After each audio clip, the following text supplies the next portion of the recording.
ദൃശ്യമായുള്ളൊരു രാജ്യദേഹാദിയും വിശ്വവും നിശേഷ ധാന്യധനാദിയും സത്യമെന്നാകിലെ ത്വൽപ്രയാസം അത് യുക്തം അതല്ലായികൽ എന്തതിനാൽ ഫലം. ആ ഒരു താത്വിക ദർശനം നമുക്ക് എല്ലാവർക്കും വേണ്ടിയതാണ്. ഈ കാണുന്ന പ്രപഞ്ചം എന്താണ് ഇത് എന്തെങ്കിലും സത്യമാണോ ലക്ഷ്മണ? അത് സത്യമാണെങ്കിൽ നീ പറഞ്ഞതെല്ലാം ശരിയാണ്. അത് ശാശ്വതമാണെങ്കിൽ നീ പറഞ്ഞത് നിന്റെ പ്രയാസം ഞാൻ അംഗീകരിക്കുന്നു. പക്ഷെ അതല്ലെങ്കിലോ? ഇന്ന് കാണുന്നതല്ല നാളെ, ഇന്ന് രാജസിംഹാസനത്തിൽ ഇരിക്കുന്ന വ്യക്തിയല്ല നാളെ ഇരിക്കുന്നത്. ഇതൊരു പാസിംഗ് സ്റ്റേജ് ആണ്. ആരും ഒരിടത്തും പെർമനന്റ് അല്ല. Nothing is permanent on this world. ഈ ജീവിതത്തില് ഒന്നും പെർമനന്റ് അല്ല. ജനിച്ചപ്പോൾ മുതൽ മരണം വരെ ഓരോ വ്യക്തിയും മാറ്റത്തിന് വിധേയമായി കൊണ്ടിരിക്കുകയാണ്. ശരീരം അതിന് മാറാതെ നിൽക്കുന്ന ആ വ്യക്തിയെ, ദൃക്കിനെ, ദൃശ്യങ്ങളെല്ലാം മാറിക്കൊണ്ടിരിക്കും, ദൃക്ക് മാറാതെ നിൽക്കുന്നു. അപ്പൊ നീ ദൃക്കിനെയാണ് അറിയണത്, ദൃശ്യത്തെ അല്ല. അതിൽ നമ്മൾ വിഷമിക്കുകയും ചെയ്യരുത്. എന്താന്ന് വെച്ചാൽ അത് മാറും, അത് ജഗത്തിന്റെ സ്വഭാവമാണ് എന്ന് പറഞ്ഞു കൊടുക്കുകയാണ്. അതായത് നമ്മളത് അറിഞ്ഞില്ലെങ്കിൽ നമ്മളിങ്ങനെ നിസ്സാര കാര്യങ്ങളില് നമ്മുടേതാണെന്ന് വിചാരിച്ചിരുന്ന കാര്യങ്ങൾ നഷ്ടപ്പെട്ടു പോകുമ്പോൾ നമ്മൾ ദുഃഖിക്കും. രാമൻ ആരാണ്? രാമോ വിഗ്രഹവാൻ ധർമ്മ. ആ വാക്കിനെ അന്വർത്ഥമാക്കിക്കൊണ്ട് അദ്ദേഹം പറയണു, ഞാൻ അച്ഛന്റെ ആ ഒരു കൈകേയി അമ്മയ്ക്ക് കൊടുത്ത വാക്കിനെ പാലിച്ചുകൊണ്ട് 14 വർഷം, അതായത് ആഹാരം കഴിച്ച്, ആഹാരം എന്ന് പറഞ്ഞാൽ ആഹാരം ഈ വേവിച്ച് ഉണ്ടാക്കിയ പദാർത്ഥങ്ങൾ കഴിക്കാതെ ഫലമൂലാദികൾ കഴിച്ച് ജീവിക്കാൻ ഞാൻ തയ്യാറാണ്. കൊട്ടാരത്തിലെ സുഖങ്ങളുടെ നടുക്ക് ജീവിച്ചു എന്നുള്ളത് എനിക്ക് പ്രശ്നമല്ല. കാരണം എനിക്ക് അച്ഛന്റെ വാക്കാണ് അതിലും വലിയ ഇമ്പോർട്ടന്റ് എന്ന് പറഞ്ഞ് അദ്ദേഹം പോവാൻ തയ്യാറാവുകയാണ്. ഇതിനെയാണ് നമ്മൾ നിയതി, ഗതി എന്നൊക്കെ പറയുന്നത്. അപ്പൊ നമ്മൾ ഈ അപകടങ്ങളൊക്കെ വരുമ്പോൾ, കൊറോണ ആവട്ടെ, സുനാമി ആവട്ടെ, എന്ത് പ്രപഞ്ചത്തിൽ നിന്ന് വരുന്ന ആദി ദൈവികം, അതിനകത്ത് ഒരുപാട് പേര് മരിക്കാറുണ്ട്, ആക്സിഡന്റൽ ഡെത്ത് വരാറുണ്ട്. നമ്മൾ പറയാറുണ്ട്, തിരുപ്പതിക്ക് പോയി, ഗുരുവായൂരിന് പോയി, ഒരു കാറ് നിറച്ചില്ലെങ്കിൽ ഒരു ബസ് നിറച്ച് വണ്ടിക്ക് ആക്സിഡന്റ് വന്നു. ഉടനെ നമ്മൾ ചോദിക്കും, അയ്യോ ഭഗവാനെ കാണാനല്ലേ പോയത്, എന്തുകൊണ്ട് ഇങ്ങനെ വന്നു? അപ്പൊ ഭഗവാനെ കാണാൻ പോകുമ്പോ ഭഗവാൻ രക്ഷിക്കുക എന്നുള്ളതിന്റെ ധർമ്മം എവിടെയാണ്? ഒരു ക്ഷേത്രത്തിൽ പോകുന്നു, നിങ്ങൾ ക്ഷേത്രത്തെ, നിങ്ങളുടെ ശരീരമാകുന്ന ക്ഷേത്രത്തെ അറിഞ്ഞിട്ടുണ്ടെങ്കിൽ ഇത് നമുക്ക് ഇങ്ങനെ ചോദിക്കാൻ പറ്റില്ല. ക്ഷേത്രത്തിൽ പോകുമ്പോൾ ഭഗവാൻ രക്ഷിക്കണം എന്ന് ഒരിടത്തും ഒരു നിയമവും ഇല്ല. ക്ഷേത്രത്തെ അറിയാത്തവരാണ് ക്ഷേത്രത്തെ തേടി പോകുന്നത്. അപ്പൊ ക്ഷേത്രത്തെ അറിഞ്ഞവന് ഒരിടവും പോകും എന്ന് പറഞ്ഞ ആക്സിഡന്റ് വരില്ല എന്നല്ല ഞാൻ പറയുന്നത്. ഒന്നിലും ദുഃഖിക്കാനായിട്ട് നമുക്ക് അവകാശമില്ല. അതായത് നമ്മൾ വരുന്ന കർമ്മങ്ങളെയൊക്കെ അക്സെപ്റ്റ് ചെയ്യാനേ പറ്റുള്ളൂ. അതാണ് നിയതി, ഗതി എന്ന് പറയുന്നത്. അപ്പോ ഒരു വാക്കും കൂടെ, ഒരു ലക്ഷ്മണോപദേശം എല്ലാം ഓരോ വാക്കും നമുക്ക് വേണ്ടിയിട്ടാണ്. അതിൽ ഏറ്റവും പ്രധാനപ്പെട്ട ഒരു സെന്റൻസ് കൂടെ പറയാം നമുക്ക്. ബന്ധു പുത്ര മിത്ര കളത്രാദി സംഗമം എത്രയും അല്പകാലസ്ഥിതം ഓർക്ക നീ. പാന്തർ പെരുവഴി അമ്പലം, അത് നമുക്കറിയാം. പെരുവഴി അമ്പലം തന്നിലെ താന്തരായി കൂടി വിയോഗം വരും പോലെ, നദിയാൽ ഒഴുകുന്ന കാഷ്ടങ്ങൾ പോലെ എത്രയും ചഞ്ചലമാലയ ജീവിതം. എന്താണ് ഈ ജീവിതം? കുറച്ചു പേര്, ബന്ധുക്കളാവട്ടെ, പുത്രനാവട്ടെ, മിത്രമാവട്ടെ, കളത്രം, ഭാര്യ, ഭർത്താവ്, ഏത് ബന്ധം ആയിക്കോട്ടെ, എന്താ സംഗമം, അവരുമായിട്ട് നമ്മൾ ചേർന്നിരിക്കുന്നത് എത്രയും അല്പകാലം, വളരെ കുറച്ചു കാലമേ നമ്മൾ അവരുമായിട്ട് ചേർന്നിരിക്കുന്നുള്ളൂ, അല്ലെ? വിവാഹം 25 വയസ്സൊന്ന് വെക്കൂ, അത് കഴിഞ്ഞിട്ട് എത്ര കാലം നമ്മൾ ഭർത്താവ്, അതിനിടയ്ക്ക് ഭാര്യ നഷ്ടപ്പെടാം, ഭർത്താവ് നഷ്ടപ്പെടാം. നമുക്ക് അവരുമായിട്ട് എത്ര കാലം ജീവിച്ചിരിക്കണം എന്നുള്ളത് നമ്മളല്ല തീരുമാനിക്കുന്നത്. ഇതിനൊരു നിയതിയുണ്ട്. അപ്പൊ അത് നമ്മൾ ഓർത്തോളണം. അതില് വിലപിച്ചുകൊണ്ട് ജീവിതം നശിപ്പിക്കാൻ നമുക്ക് യാതൊരു അവകാശവുമില്ല. ബിക്കോസ് ഇതെല്ലാം തന്നെ ഓരോ വ്യക്തിയും ഭാര്യയായിട്ട് വരുന്നതും ഭർത്താവായിട്ട് വരുന്നതും കർമ്മത്തിന്റെ ആ ഡെസ്റ്റിനിയുടെ ഗതി കൊണ്ട് അവരവരുടെ കർമ്മങ്ങൾ തീർക്കാനാണ്. അല്ലാതെ നമുക്ക് ഭർത്താവായിട്ടിരിക്കാനോ, ഞാൻ മറ്റേ ആൾക്ക് ഭാര്യ, ഇതെന്റെ പുത്രനായിട്ടിരിക്കാൻ. പുത്രന്മാര് മരിക്കണില്ലേ? പുത്രി മരിക്കുന്നില്ലേ? എത്രയോ പേര് അച്ഛനമ്മമാര് ജീവിച്ചിരിക്കുമ്പോൾ മക്കൾ മരിക്കുന്നു. ഇതെന്താ? നമ്മളുമായിട്ട് നമുക്ക് ആ ദുഃഖം ഉണ്ടാവാനായിട്ടുള്ള ഒരു ശാപം കാണും. രണ്ട്, ഈ വന്ന വ്യക്തി ഒരു ഇൻഡിപെൻഡന്റ് സോളാണ്. അതിന്റെ കർമ്മഗതിയുണ്ട്. ഈ ശരീരം എത്ര കാലം, ഈ പ്രാരാബ്ധ ശരീരം, ഈ സ്ഥൂല ശരീരം എത്ര കാലം പ്രപഞ്ചത്തിൽ ജീവിച്ചിരിക്കും എന്ന് ഒരു നിയമമുണ്ട്. അതനുസരിച്ച് ആ സമയം, 1 വയസ്സെങ്കിൽ ഒരു വയസ്സ്, ചിലപ്പോൾ ഗർഭപാത്രത്തിലായിരിക്കും, ചിലപ്പോൾ അബോഷനായി പോകും. ആ കരു പുറത്തു വന്ന് അത് എത്ര കാലം ജീവിക്കണം എന്ന് നിശ്ചയിക്കുന്നത് ഒരു ശക്തിയാണ്. അത് നമ്മുടെ കയ്യിലല്ല. അതിന് നമ്മൾ വിട്ടുകൊടുത്തേ പറ്റുള്ളൂ. പക്ഷെ നമ്മൾ എന്താ ചെയ്യണത്? ഈ ശരീരം കിട്ടുമ്പോൾ നമ്മൾ എന്താ ചെയ്യേണ്ടത്? നമ്മളെല്ലാം തന്നെ മരണമാകുന്ന തക്ഷകന്റെ വായിൽ അകപ്പെട്ടവരാണെന്ന് മനസ്സിലാക്കി ഈ മരണവക്രത്തേക്ക് പോകുമ്പോഴും പ്രപഞ്ച സുഖങ്ങളുടെ പിറകെ തേടി നടക്കാതെ എന്താ, നമ്മുടേതായിട്ടുള്ള ഒരു ആത്മജ്ഞാനം, നമുക്കൊരു നിയോഗമുണ്ട്. എന്തിനീ ഭൂമിയിൽ വന്നു, എത്ര കാലം ജീവിച്ചു, എന്തൊക്കെ നേടണം എന്നുള്ളത് നമ്മൾ അറിഞ്ഞ് ജീവിക്കുക. അച്ഛൻ, അമ്മ, ഭാര്യ, സഹോദരൻ ഇവരെല്ലാം തന്നെ നമ്മുടെ ചുറ്റുമുണ്ടെങ്കിലും നമ്മുടെ യാത്ര നമുക്ക് ഒറ്റയ്ക്കായിരിക്കും. അപ്പൊ രാമൻ എന്താ ചെയ്തത്? ഇതിന്റെ എല്ലാം ഈ പറഞ്ഞ ദുഃഖത്തിൽ, അതായത് അച്ഛൻ ദുഃഖിക്കുന്നു, അമ്മ ദുഃഖിക്കുന്നു, സീതാദേവി ദുഃഖിക്കുന്നു, സഹോദരൻ ക്രൂദ്ധനായിട്ട് നിൽക്കുന്നു. ഇതിന്റെ എല്ലാം നടുവില് വളരെ ഇതികർത്തവ്യ മൂഢനായിട്ട് നിൽക്കാതെ രാമൻ എന്താ ചെയ്യണത്? തന്റെ കർമ്മങ്ങള് വളരെ എഫിഷ്യന്റ്, അതാണ് എഫിഷ്യൻസി എന്ന് പറയുന്നത്. എന്ത് ദുഃഖങ്ങൾ വന്നാലും തന്നെ അഫക്ട് ചെയ്യാതെ ആ സമയത്ത് എന്ത് ചെയ്യണം എന്ന് ആലോചിച്ച് ചെയ്യുന്നു. അതിനാണ് പ്രത്യുന്ന മതിത്വം എന്ന് പറയുന്നത്. ബുദ്ധിപൂർവ്വം പരിഹാരം കണ്ടുപിടിക്കാനുള്ള ബുദ്ധി.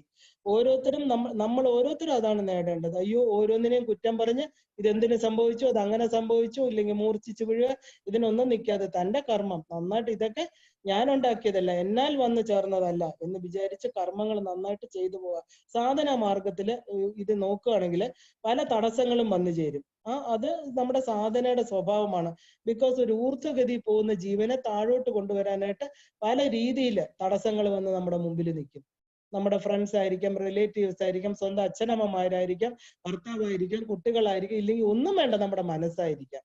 മനസ്സ് ചഞ്ചലപ്പെട്ടുകൊണ്ടേയിരിക്കും. പലതിലോട്ടും ചാടി ചാടി ചാടി ഒരങ്ങനെ പോലെ ഇത് മതിയോ, ഇതെനിക്ക് ശരിയാവുമോ, വേറൊരു സാധനം എടുത്താൽ എന്താ, എനിക്ക് ഈ പൂജകൾ പറ്റുമോ, അങ്ങനെ.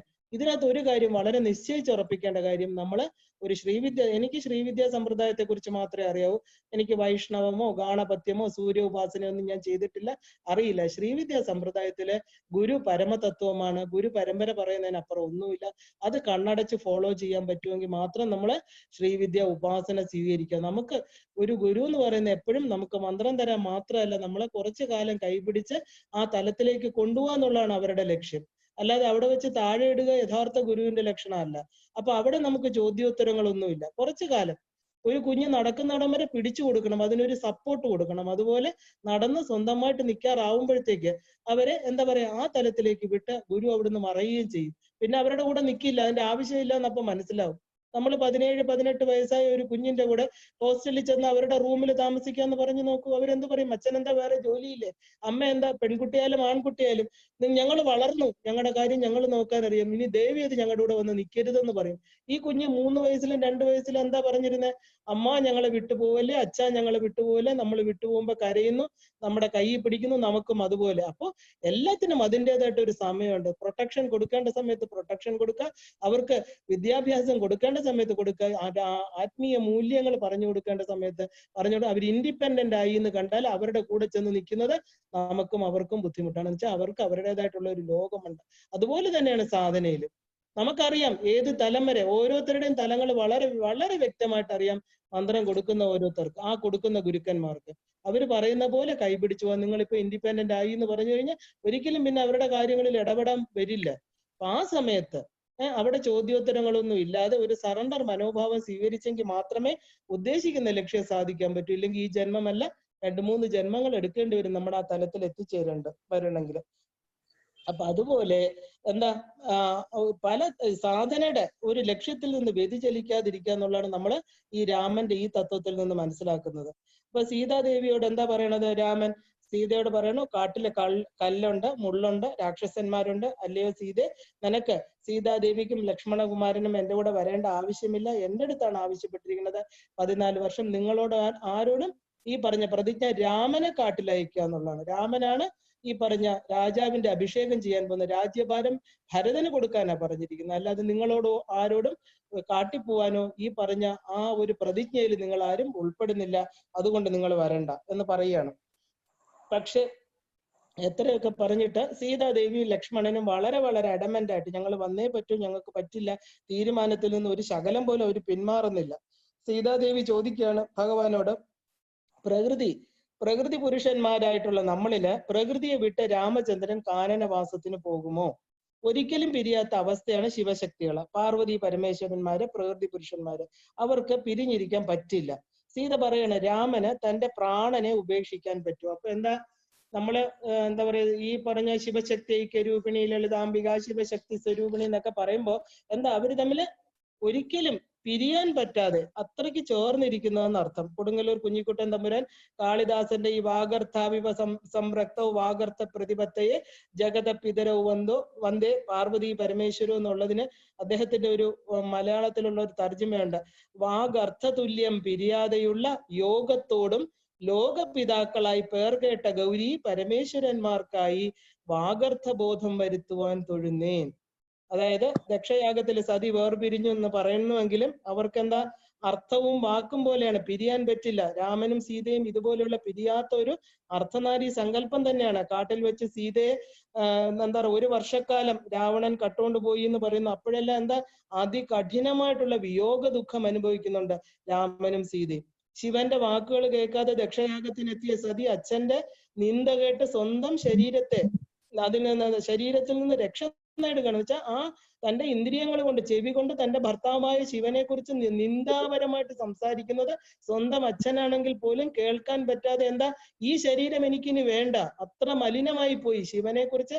അതാ ഞാൻ പറയുന്നത്, നമ്മുടെ ഇഷ്ടദേവതയെ ഭത്സിക്കുന്ന ഒരു സ്ഥലത്ത് നമ്മുടെ ശരീരം മലിനമാക്കരുത്. അവിടെ കേൾക്കാൻ നമ്മൾക്ക് യാതൊരു വിധത്തിലുള്ള നമ്മൾ അവിടെ നിൽക്കുകയോ അതിനു വേണ്ടി കൂട്ടു നിൽക്കുകയോ അത് തെറ്റാണെന്ന് ശരിയാണെന്ന് ചിന്തിക്കുകയോ ഒരിക്കൽ തീരുമാനമെടുത്താൽ അതിന്റെ പുറകെ പോവുക. നമ്മുടെ ഇഷ്ടദേവതയെ നിന്ദിക്കുന്ന പ്രസവിച്ച അമ്മയും അച്ഛനെ നിന്ദിക്കുന്നതും ഗുരുവിനെ നിന്ദിക്കുന്നതിനും തുല്യമാണ്. അത്ര എന്താ പറയാ, ആ ഒരു ഉയർന്ന തലമാണ് ദേവിക്ക്. അപ്പോ തന്റെ അച്ഛന്റെ നിന്ദ കേട്ട് എന്റെ ശരീരം മലിനമായി പോയി, ഇനി ഈ ശരീരം കൊണ്ട് എനിക്ക് ശിവന്റെ മുന്നിൽ പോകാൻ പറ്റില്ല. അദ്ദേഹം പറഞ്ഞതാണ് പോണ്ടെന്ന്. ആ ഒരു എന്താ അദ്ദേഹം അതുകൊണ്ടാണ് പറയുന്നത് സ്വന്തം ശരീരത്തിൽ നിന്ന് പാർവതി രക്ഷ നേടിയെന്ന്. അല്ല, ശരീരത്തിൽ നിന്ന് ആർക്കെങ്കിലും രക്ഷ നേടാൻ തോന്നുന്നു? ഒരിക്കലും ഇല്ല. എന്നുവെച്ചാൽ മലിനമായി പോയി. ഈ എന്റെ കണ്ണിലൂടെ ഞാൻ കണ്ടു, ചെവിയിലൂടെ ആ ശിവനിന്ദ കേട്ടു. അതുകൊണ്ട് ദേവി എന്ത് ചെയ്തു? തന്റെ യോഗ അഗ്നിയിൽ തന്റെ ശരീരത്തെ ദഹിപ്പിക്കുകയാണ്. അപ്പൊ പാർവതി എന്താ ആ ജന്മത്തിൽ ആ രക്ഷ നേടിയെങ്കിൽ പാർവതിക്ക് മനസ്സമാധാനമുണ്ടോ? അതികഠിനമായിട്ടുള്ള വിരഹ ദുഃഖമാണ്. ആ വിയോഗത്തിൽ മനസ്സ് തപ്പിക്കുകയാണ്. അതുപോലെ തന്നെ ശിവനോ സതിയെ വേർപിരിഞ്ഞ് തന്റെ ശക്തിയെ തന്റെ ആത്മശക്തിയിൽ ശാംഭവി ദീക്ഷ എടുത്തിട്ട് അദ്ദേഹം സ്വന്തം സതിയുടെ മൃതശരീരം എടുത്ത് കൊണ്ട് ഈ പറഞ്ഞ ഭാരത ഭൂമി മുഴുവൻ നടക്കുന്നുണ്ട്. 51 ശക്തിപീഠങ്ങള് ദേവിയുടെ ശരീരത്തെ വിഷ്ണു സുദർശന ചക്രം കൊണ്ട് കഷ്ണം കഷ്ണമായിട്ട് മുറിച്ച് 51 ശക്തിപീഠങ്ങൾ ഉണ്ടാക്കുന്നുണ്ട്. അത് കഴിഞ്ഞ് അദ്ദേഹം എന്താ പോകുന്നത്? ഹിമാലയ സാനുക്കളില് സ്വന്തം ആത്മശക്തിയില് തന്റെ യോഗത്തിൽ ലയിച്ച് അദ്ദേഹം തപസ്സിന് പോവുകയാണ്. എന്താ കാരണം? തന്റെ ശക്തി വേർപിരിഞ്ഞ ആള് ശിവൻ ശവത്തിന് തുല്യാണ്. അദ്ദേഹത്തിന് പ്രവർത്തിക്കാൻ പറ്റില്ല. അതുപോലെ തന്നെ ഈ ഒരു വർഷം സീതയെ കാട്ടിലോട്ട് രാവണൻ കട്ടോണ്ട് പോണെങ്കിലും ആ രാമൻ അതികഠിനമായിട്ട് ശരിക്കും പ്രാപഞ്ചിക ദുഃഖം അനുഭവിക്കുന്ന ഒരു പുരുഷനെ പോലെ കാട്ടിലെല്ലാം അലഞ്ഞു നടന്ന ദേവിയുടെ ആഭരണങ്ങൾ കാണുമ്പോൾ പൊട്ടിക്കരയുകയും ഇലയോടും ചെടികളോടും പൂക്കളോടും ഒക്കെ സീതയെ കണ്ടോ എന്ന് ചോദിക്കുക. അത്രയ്ക്ക് ഒരു മനുഷ്യഭാവത്തിൽ രാമൻ എത്തുകയാണ്. അപ്പൊ ഒരു കാര്യം നമ്മൾ എപ്പോഴും മനസ്സിലാക്കണം, ശിവശക്തി സംയോഗമാണ് യോഗം. ഇവിടെയാണ് നമ്മൾ മനസ്സിലാക്കേണ്ടത് എന്താണ് വിയോഗം, എന്താണ് സംയോഗം. യോഗം എന്ന് പറയുന്നത് മനുഷ്യതലത്തില് നമ്മൾ എന്താ പറയാ ഒരു യോഗാവസ്ഥ നമ്മൾ എപ്പോഴും കാണാറില്ല. നമ്മൾ സംയോഗ വിയോഗം പറയുന്നത് പിരിഞ്ഞിരിക്കുന്നതിനെയാണ്. പക്ഷെ അങ്ങനെ അല്ല, ഇതിനെ രണ്ടായിട്ട് തന്നെ കാണണം. അതായത് യോഗം വരുമ്പോൾ മാത്രമേ നമുക്ക്, അതായത് നമ്മുടെ ഉള്ളിലിരിക്കുന്ന ശിവനും ശക്തിയും തമ്മിൽ യോഗം ചെയ്യുമ്പോൾ മാത്രമേ നമുക്ക് സിദ്ധികൾ കൈവരിക്കാൻ സാധിക്കുള്ളൂ. എന്താണ് രണ്ടെന്ന് ചോദിച്ചാൽ പുരുഷ പ്രകൃതികള്. പുരുഷൻ എന്നത് ഈ ശരീരത്തിലെ അന്ധകരണത്തിൽ വസിക്കുന്ന വാസുദേവൻ, ശിവൻ എന്തുവരെ എല്ലായിടത്തും വസിക്കുന്നവൻ, വാസം ചെയ്യുന്നവൻ, അതാണ് വാസുദേവൻ. പുരത്തിൽ ശയിക്കുന്ന പുരുഷനെ വേർപെട്ട പ്രകൃതി. അപ്പൊ എന്താ ഈ പുരം എന്ന് പറയുന്നത് നമ്മുടെ ഹൃദയപത്മത്തില് നമ്മുടെ ആ ഒരു എന്തിൽ നിന്നാണോ ശക്തിയെ സ്വീകരിച്ച് ഇച്ഛാജ്ഞാന ക്രിയാശക്തികളായിട്ട് നമ്മുടെ ശരീരത്തിന് എല്ലാ ശക്തിയും കൊടുക്കുന്ന ആ ചിശക്തി കുണ്ടലിനി രൂപത്തിൽ നമ്മുടെ മൂലാധാരത്തില് ഉറങ്ങിക്കിടക്കുന്നു. സഹസ്രാര പത്മത്തില് അതിനെ പ്രകാശിപ്പിച്ചുകൊണ്ട് എന്തിൽ നിന്ന് ആ ശക്തി സ്വീകരിക്കുന്നു ആ പരമാത്മ തത്വം നമ്മുടെ സഹസ്രാരത്തില് ശിവബോധമായിട്ട് കുടികൊള്ളണം. അപ്പൊ ഇവര് രണ്ടുപേരും വേർപിരിഞ്ഞിരിക്കുകയാണ് ശരീരത്തിൽ, ഇല്ലേ? അപ്പൊ ഒരു സാധകനെ സംബന്ധിച്ച് എന്താ ഈ പറഞ്ഞ യോഗം എന്ന് പറയുന്നത്? നമ്മള് ഓരോ മനുഷ്യനും ജന്മം എടുക്കുമ്പോൾ ശിവനും ശക്തിക്കും വിയോഗം സംഭവിച്ചിരിക്കുക. അതുകൊണ്ടാണ് നമുക്ക് ഒരു കാര്യത്തിലും പൂർണ്ണത കിട്ടാത്ത. സാധാരണ മനുഷ്യന്റെ ലക്ഷ്യതലത്തെക്കുറിച്ച്, ആ മുമുക്ഷുത്വം, നമുക്ക് മോക്ഷം വേണമെന്നുള്ള അവസ്ഥയെക്കുറിച്ച് നമ്മൾ ചിന്തിക്കാതിരിക്കാൻ കാരണം എന്താ? ഇവര് വിയോഗം വന്നിരിക്കുക. അതായത് മൂലാധാരത്തിൽ കിടക്കുന്ന ശക്തിയും സഹസ്രാരത്തിൽ താമസിക്കുന്ന ശിവനും. അതിനെ നമ്മൾ സംയോജിപ്പിക്കണം. അതിനാണ് സാധനാമാർഗം. അതിനാണ് നമ്മൾ ഈ പറഞ്ഞ നമ്മൾ ശ്രീവിദ്യ ഉപാസന, ഏത് ഉപാസനയാണെങ്കിലും ഈ കുണ്ടലിനി തത്വത്തെ ഉയർത്തി യോഗം ചെയ്യിപ്പിക്കുക. യോഗം ചെയ്താൽ മാത്രമേ നമ്മളിൽ ഉറങ്ങിക്കിടക്കുന്ന ശക്തികളെ നമുക്ക് അറിയാൻ പറ്റൂ. നമ്മൾ ആ മഹത് ശക്തിയുടെ ഒരു പാർട്ടാണെന്ന് തിരിച്ചറിയാൻ പറ്റൂ. അപ്പോ ഈ ഒരേ പുരത്തില് നവദ്വാരേ പുരേ ദേഹി, 9 ദ്വാരമുള്ള പുരത്തില് ശയിക്കുന്ന വാസുദേവനെ പ്രകൃതിയെ വേറിട്ട് ജീവിക്കാൻ പറ്റില്ല. പുരമുണ്ടെങ്കിലല്ലേ ജീവിക്കാൻ പറ്റും. ഈ പുരം എന്ന് പറയുന്ന ഈ ശരീരം ഈ പറഞ്ഞ പഞ്ചഭൂതങ്ങളെ കൊണ്ട് നിർമ്മിച്ചിരിക്കുന്ന ഈ പ്രകൃതി തത്വത്തില് പുരുഷനായിട്ടിരിക്കുന്ന വാസുദേവൻ താമസിക്കുന്നത്. അപ്പൊ രണ്ടും തമ്മിൽ പിരിയാൻ പറ്റില്ല. ആന്തരിക അർത്ഥം ചോദിച്ചു കഴിഞ്ഞാൽ കുണ്ടലിനി ശക്തിയായിട്ട് കിടക്കുന്ന മൂലാധാരത്തിൽ കിടക്കുന്ന ദേവിയും സഹസ്രാരത്തിലിരിക്കുന്ന രാമനായിട്ടിരിക്കുന്ന ശിവനായിട്ടിരിക്കുന്ന പരബ്രഹ്മ തത്വവും തമ്മിൽ യോജിക്കണം. യോഗം വരണം. വിയോഗം വരാൻ പാടില്ല. അവര് വിയോഗിച്ച് കിടക്കുകയാണ്. പക്ഷെ ഒരു സത്യമാണ്, നമ്മൾ ജീവിക്കണമെങ്കിൽ അവർക്ക് യോഗം വന്നേ പറ്റൂ. അവര് രഹസ്യമായിട്ട് യോഗം ചെയ്യുന്നുണ്ട്. അതുകൊണ്ടാണ് നമ്മുടെ പ്രാണശക്തി നിൽക്കുന്നത്. ആ തത്വം എന്താ പറയാ, അത് മറയ്ക്കപ്പെട്ടിരിക്കുന്ന മായ കാരണം നമ്മൾ അറിയുന്നില്ല. അപ്പൊ അറിയാതിരിക്കുന്ന ഒരു കാര്യത്തെ കുറിച്ച് പുസ്തകങ്ങള് ലൈബ്രറിക്കകത്തിരിക്കുന്നു, ഇല്ല വീട്ടിലെ ഷെൽഫിൽ ഇരിക്കുന്ന ഒന്നും അറിയുന്നില്ല മരിക്കണവരെ എന്ന് പറഞ്ഞ പോലെ മരിക്കുന്നിടം വരെ ഈ ശരീരത്തിലിരിക്കുന്ന വിയോഗവും സംയോഗവും നമ്മൾ അറിയാതെ പോകുന്നു. ഒരു സാധനാ മാർഗത്തിൽ പ്രവേശിക്കുമ്പോൾ ഈ യോഗം എന്താണെന്ന് അറിഞ്ഞിട്ട് നമ്മുടെ സാധന കൊണ്ട് ഈ പറഞ്ഞ ശക്തിയെ ഉയർത്തി ഷടാധാരങ്ങളെ കടത്തി മനസ്തത്വവും കടന്നിട്ട് ശിവനുമായിട്ട് യോഗം ചെയ്യിപ്പിക്കുന്നു. അപ്പോ ഇതാണ് സംയോഗ വിയോഗങ്ങള്. അപ്പോ ഹലോ പറഞ്ഞോളൂ. കേൾക്കാമല്ലോ അല്ലേ? കേൾക്കാം. അപ്പൊ അങ്ങനെ സ്ഥൂല ശരീരത്തിൽ വേർപെട്ടിരിക്കുന്ന പുരുഷ പ്രകൃതികളെ യോജിപ്പിക്കേണ്ട ചുമതലയാണ് എന്താ ഉള്ളത്? നമ്മളെ പോലെ സാധനയിൽ പ്രവേശിച്ച ഒരു സാധകന്. അതായത് രണ്ടായിട്ടിരിക്കാതെ ഒന്നായിട്ടിരിക്കുന്ന അവസ്ഥ, അതിനെയാണ് യോഗം എന്ന് പറയുന്നത്. ഇന്ന് മനുഷ്യരുടെ ഇടയിലാണെങ്കിൽ നമ്മൾ കണ്ടിട്ടുണ്ട്, ഭാര്യ ഭർത്താക്കന്മാർ പിരിഞ്ഞ് ജീവിക്കുമ്പോൾ എന്താ സംഭവിക്കുന്നത്? സംശയം, ക്രോധം. ഇപ്പൊ വെളിയിലാണ്, ഭാര്യ നാട്ടിലാണ്, നമ്മൾ എത്രയോ ഡിവോഴ്സ് കാണുന്നുണ്ട്. അവർക്ക് കുറച്ചു കാലം കഴിയുമ്പോൾ ആ ഭാര്യയുമായിട്ടുള്ള അടുപ്പം നഷ്ടപ്പെടും. അവരെന്താ അത് അതുകൊണ്ടാണ് നമ്മുടെ മനുഷ്യ ജന്മത്തിൽ തന്നെ ഒരു സാധനാ മാർഗത്തിൽ, അല്ലെങ്കിൽ ഒട്ടും സ്പിരിച്വലി ബേസ്ഡ് അല്ലാത്തവർക്കെല്ലാം ഈ എന്തോ ഒരു വ്യർത്ഥം, ഒരു അകാരണമായിട്ടുള്ള ഒരു ശൂന്യതാബോധം, എന്തൊക്കെയോ നഷ്ടപ്പെട്ടു. എന്താണിത്? ഒരു വല്ലാത്ത, ചിലപ്പോൾ ഡിപ്രഷൻ, ചിലപ്പോൾ ഭയങ്കര സന്തോഷം, ഇങ്ങനെയൊക്കെ ഒരു വല്ലാത്ത താളം തെറ്റിയ മനസ്സിന് ഉടമയായിരിക്കും. പക്ഷെ വാട്ട് ഈസ് സ്പിരിച്വാലിറ്റി എന്ന് ചോദിച്ചു കഴിഞ്ഞാൽ നല്ല ഉറപ്പുള്ളത്, അതായത് ആ ഒരു സംയോഗത്തെ തൻ്റെ ഉള്ളിലിരിക്കുന്ന രണ്ട് ശക്തികളും ഉണ്ട്, അവരെ യോജിപ്പിക്കുന്ന എന്റെ ലക്ഷ്യം എന്ന് അറിഞ്ഞ ഒരു ഉപാസകന് അപ്പൊ തന്നെ ഒരു ബാലൻസ് ഓഫ് മൈൻഡ് കിട്ടും. നമ്മൾ ഒന്നിലും കൂടുതൽ ഈ സംശയം, ക്രോധം, വെറുപ്പ് ഒന്നും ഉണ്ടാവില്ല. ബാഹ്യത്തിലും ഇത് വലിയ വലിയ ഇമ്പോർട്ടന്റ് ആണ്. കാരണം ശരീരവുമായിട്ട് പിരിഞ്ഞിരിക്കുന്ന ഒരു ഭർത്താവ് കുറെ കാലം ഭാര്യയെ പിരിഞ്ഞിരിക്കുന്ന നോക്കൂ, അതെല്ലാം തന്നെ സംശയം, ക്രോധം അവരിൽ ഉണ്ടാക്കും. സ്വാഭാവികമാണ്, ഇല്ല എന്ന് പറയാൻ പറ്റില്ല. എത്ര ഫോൺ ചെയ്തു എന്ന് പറഞ്ഞാലും, എത്ര ദിവസം സംസാരിച്ചു എന്ന് പറഞ്ഞാലും അവർക്ക് എല്ലാത്തിലും ഒരു സംശയ ദൃഷ്ടിയോടെ ഭാര്യ ഭർത്താവിനെ നോക്കും, ഭർത്താവ് ഭാര്യയെ നോക്കും. അതുകൊണ്ട് എപ്പോഴും വിവാഹം കഴിഞ്ഞാല് സ്ത്രീ പുരുഷന്മാര്, ഭാര്യ ഭർത്താക്കന്മാര് ഒരുമിച്ച് തന്നെ താമസിക്കണം എന്ന് പറയാൻ കാരണം അതാണ്. അതുപോലെ തന്നെ നമ്മുടെ ഉള്ളിലുള്ള ശിവശക്തിമാരും അവർ ഒരുമിച്ചിരുന്നെങ്കിൽ മാത്രമേ നമുക്ക് സന്തോഷമായിട്ട് ദുഃഖമില്ലാത്ത അയോധ്യയിലെ രാമതത്വത്തെ അറിയാൻ പറ്റും. മനസ്സിന് ഒരു ബാലൻസ് കിട്ടും. അല്ലാത്തപ്പോ എപ്പോഴും മനസ്സെന്താ ഫ്ലക്ച്വേറ്റ് ചെയ്ത് എന്തിനെയൊക്കെയോ തേടും. ഭാര്യ ഭർത്താവിനെ തേടുന്നു, ഭർത്താവ് ഭാര്യയെ തേടുന്നു, അവര് തമ്മിൽ എപ്പോഴും അകന്നിരിക്കുന്നു. പക്ഷെ അതുപോലെ ശരീരത്തില് അവര് രണ്ടുപേരും തമ്മിൽ ചേരുമ്പോൾ വലിയ എന്താ സുഖം, നല്ല ആ ദഹരാകാശത്തില് ഖം എന്ന് പറഞ്ഞ ആകാശത്തിൽ എപ്പോഴും സുഖം, വളരെ സ്വസ്ഥമായിട്ടുള്ള ഒരു അവസ്ഥ. അപ്പോ എന്താ സീത എന്താണ് പറയണത്? അതുകൊണ്ട് കാട്ടിലായാലും മേട്ടിലായാലും അല്ലയോ രാമ, ഞാൻ അങ്ങയുടെ കൂടെ വരുന്നു, അത് വന്നേ എനിക്ക് പറ്റുള്ളൂ എന്ന് പറയണം. അങ്ങനെ വൽക്കലം ജടയൊക്കെ ധരിച്ച് കാട്ടിൽ പോകാൻ തയ്യാറാണ്. ഇതിന് കാരണം മന്ധര ഒരു ദാസിയുടെ വാക്കുകളാണെന്ന് ചിലപ്പോൾ നമുക്ക് പറയാം.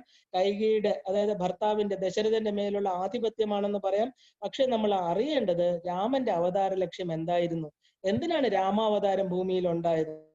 നമ്മൾ അത് ഒന്ന് മനസ്സിൽ വെച്ചിട്ട് ഇത് ചിന്തിക്കുകയാണെങ്കിൽ നമുക്ക് അക്സെപ്റ്റ് ചെയ്യാൻ പറ്റും. എല്ലാത്തിനും ഒരു കാരണങ്ങൾ തമ്മിൽ വളരെ ബന്ധപ്പെട്ട് കിടക്കുന്നുവെന്ന് നമ്മൾ അറിഞ്ഞേ തീരൂ. വിഷ്ണു പാർഷദന്മാരായിട്ടുള്ള ജയവിജയന്മാർ, ഞാൻ നേരത്തെ പറഞ്ഞെങ്കിലും ഇടയ്ക്കിടയ്ക്ക് നമ്മൾ ഈ അവതാര ഉദ്ദേശം ഒന്ന് അറിയണം. ഇല്ലെങ്കിൽ നമ്മൾ മനസ്സുകൊണ്ട് പോലും അവരെ കുറ്റപ്പെടുത്തി പോകും. അത് കാരണം എന്താ, നമ്മുടെ ജീവിതത്തിൽ വരുന്ന ദുഃഖങ്ങൾക്ക് നമ്മൾ പലരുടെ മുമ്പിലും പലരിലോട്ടും നമ്മുടെ വിരലുകൾ നീളാറുണ്ട്, ഇല്ലേ? അവര് കാരണം, ഇവര് കാരണം, ഇത് കാരണം അല്ല. നമ്മൾ അക്സെപ്റ്റ് ചെയ്യുക, നമ്മുടെ ദുഃഖങ്ങളിലും നമ്മുടെ സുഖങ്ങളും എല്ലാം നമ്മൾ തന്നെ ഉണ്ടാക്കിയിരിക്കുന്നതാണ്. അതിന് വേറെ ആരും കാരണമാവുന്നില്ല. ഇത് മുകളിൽ നിന്ന് ഒരു നിയാമക ശക്തിയുടെ ആ ഒരു ഡെസ്റ്റിനിയാണെന്ന് മനസ്സിലാക്കി നമ്മുടെ മനസ്സുകൊണ്ട് അക്സെപ്റ്റ് ചെയ്യാൻ പഠിക്കുക. അപ്പോ എന്താ, ആ വിഷ്ണു പാർഷദന്മാരായിട്ടുള്ള ജയവിജയന്മാര് ശാപഗ്രസ്തരായിട്ട് 3 ജന്മങ്ങള് അസുര ജന്മം എടുക്കണമെന്നും 3 ജന്മങ്ങളിലും ആര് തന്നെ വരണം, മോക്ഷം കൊടുക്കാൻ ആര് വരണം, സ്വധാമത്തിൽ നിന്ന് വൈകുണ്ഠത്തിൽ നിന്ന് വിഷ്ണു തന്നെ അവതാരമൂർത്തിയായിട്ട് വരണം എന്നും ശാപവും ശാപമോക്ഷവും സനകാദികളിൽ നിന്ന് കിട്ടുകയാണ്. എന്താ അവർക്ക് കിട്ടാൻ കാരണം? വിഷ്ണു പാർഷദന്മാരാണ്. ആ ഒരു ഇത്രയും ഉയർന്ന തലത്തിൽ വൈകുണ്ഠത്തിൽ ഇരിക്കുന്നവർക്ക് പോലും അഹങ്കാരം വരാം. അഹങ്കാരം നമുക്ക് എന്താ, ഒരു ആപത്തിനും തന്റെ പതനത്തിനും വൈകുണ്ഠം എന്ന് പറയുന്ന സ്ഥലത്ത് നിന്ന് അവര് ഭൂമിയിലോട്ട് വരും. ആസുരിക ശക്തി. എന്ത് വികാരം കൊണ്ടാണോ അവർക്ക് അഹങ്കാരം തോന്നിയത്, സനകാദി മുനികൾ വന്നപ്പോ അവരെ അകത്തോട്ട് കടത്തിവിട്ടില്ല എന്ന് മാത്രമല്ല അവരോട് കയർത്ത് സംസാരിച്ചു. സനകാദികൾ ആരാണ്? സപ്തർഷികളിലുള്ളവരാണ്. അവരെ ബഹുമായി ഋഷിമുനിമാരെ നമ്മുടെ കർമ്മത്തിൽ ദേവയജ്ഞം പിതൃയജ്ഞം എന്നൊക്കെ പറഞ്ഞ പോലെ പഞ്ചയജ്ഞങ്ങളില് അവരെ ബഹുമാനിക്കുക. അവര് നമുക്ക് തന്നിട്ടുള്ള മന്ത്രദ്രഷ്ടാക്കളാണ്. അവര് തന്നിട്ടുള്ള മന്ത്രങ്ങളാണ് നമ്മൾ ദേവതാഭാവത്തില് ദേവതയെ സാക്ഷാത്കരിക്കാൻ ജപിക്കുന്നത്. അവരെ ഋഷി, നമ്മൾ എവിടെയാ ഋഷിയെ കാണുന്നത്? ശിരസില്, സഹസ്രാരത്തില്. അപ്പൊ അവർക്ക് അത്രയും ഉയർന്ന തലം, ശിവപദത്തോളം ശിവൻ തന്നെയാണ് ഗുരുനാഥനായിട്ടിരിക്കുന്നത്. അവരെ ബഹുമാനിക്കുന്നതിന് പകരം നിന്ദിച്ചതിന്റെ ഫലമാണ് ആ ആസുരിക ഭാഗം. എന്താണ്? അഹം, ഞാന് വിഷ്ണുവിന്റെ പാർഷദന്മാരാണ്. നമ്മൾ എപ്പോഴും അങ്ങനെയാണല്ലോ, ഒരു വലിയ ആളുമായിട്ട് സംഘം ചേരുമ്പോൾ, ഇല്ലെങ്കിൽ വലിയ ഒരു പ്രധാനമന്ത്രിയുടെ പ്രൈവറ്റ് സെക്രട്ടറി ആകും, ബാക്കിയുള്ളവരെയൊക്കെ കണ്ട വലിയ പുച്ഛം, വലിയവര് വന്നാൽ നിന്ദിക്കില്ല. എത്ര കാലത്തേക്കാണ് ഈ പദവി?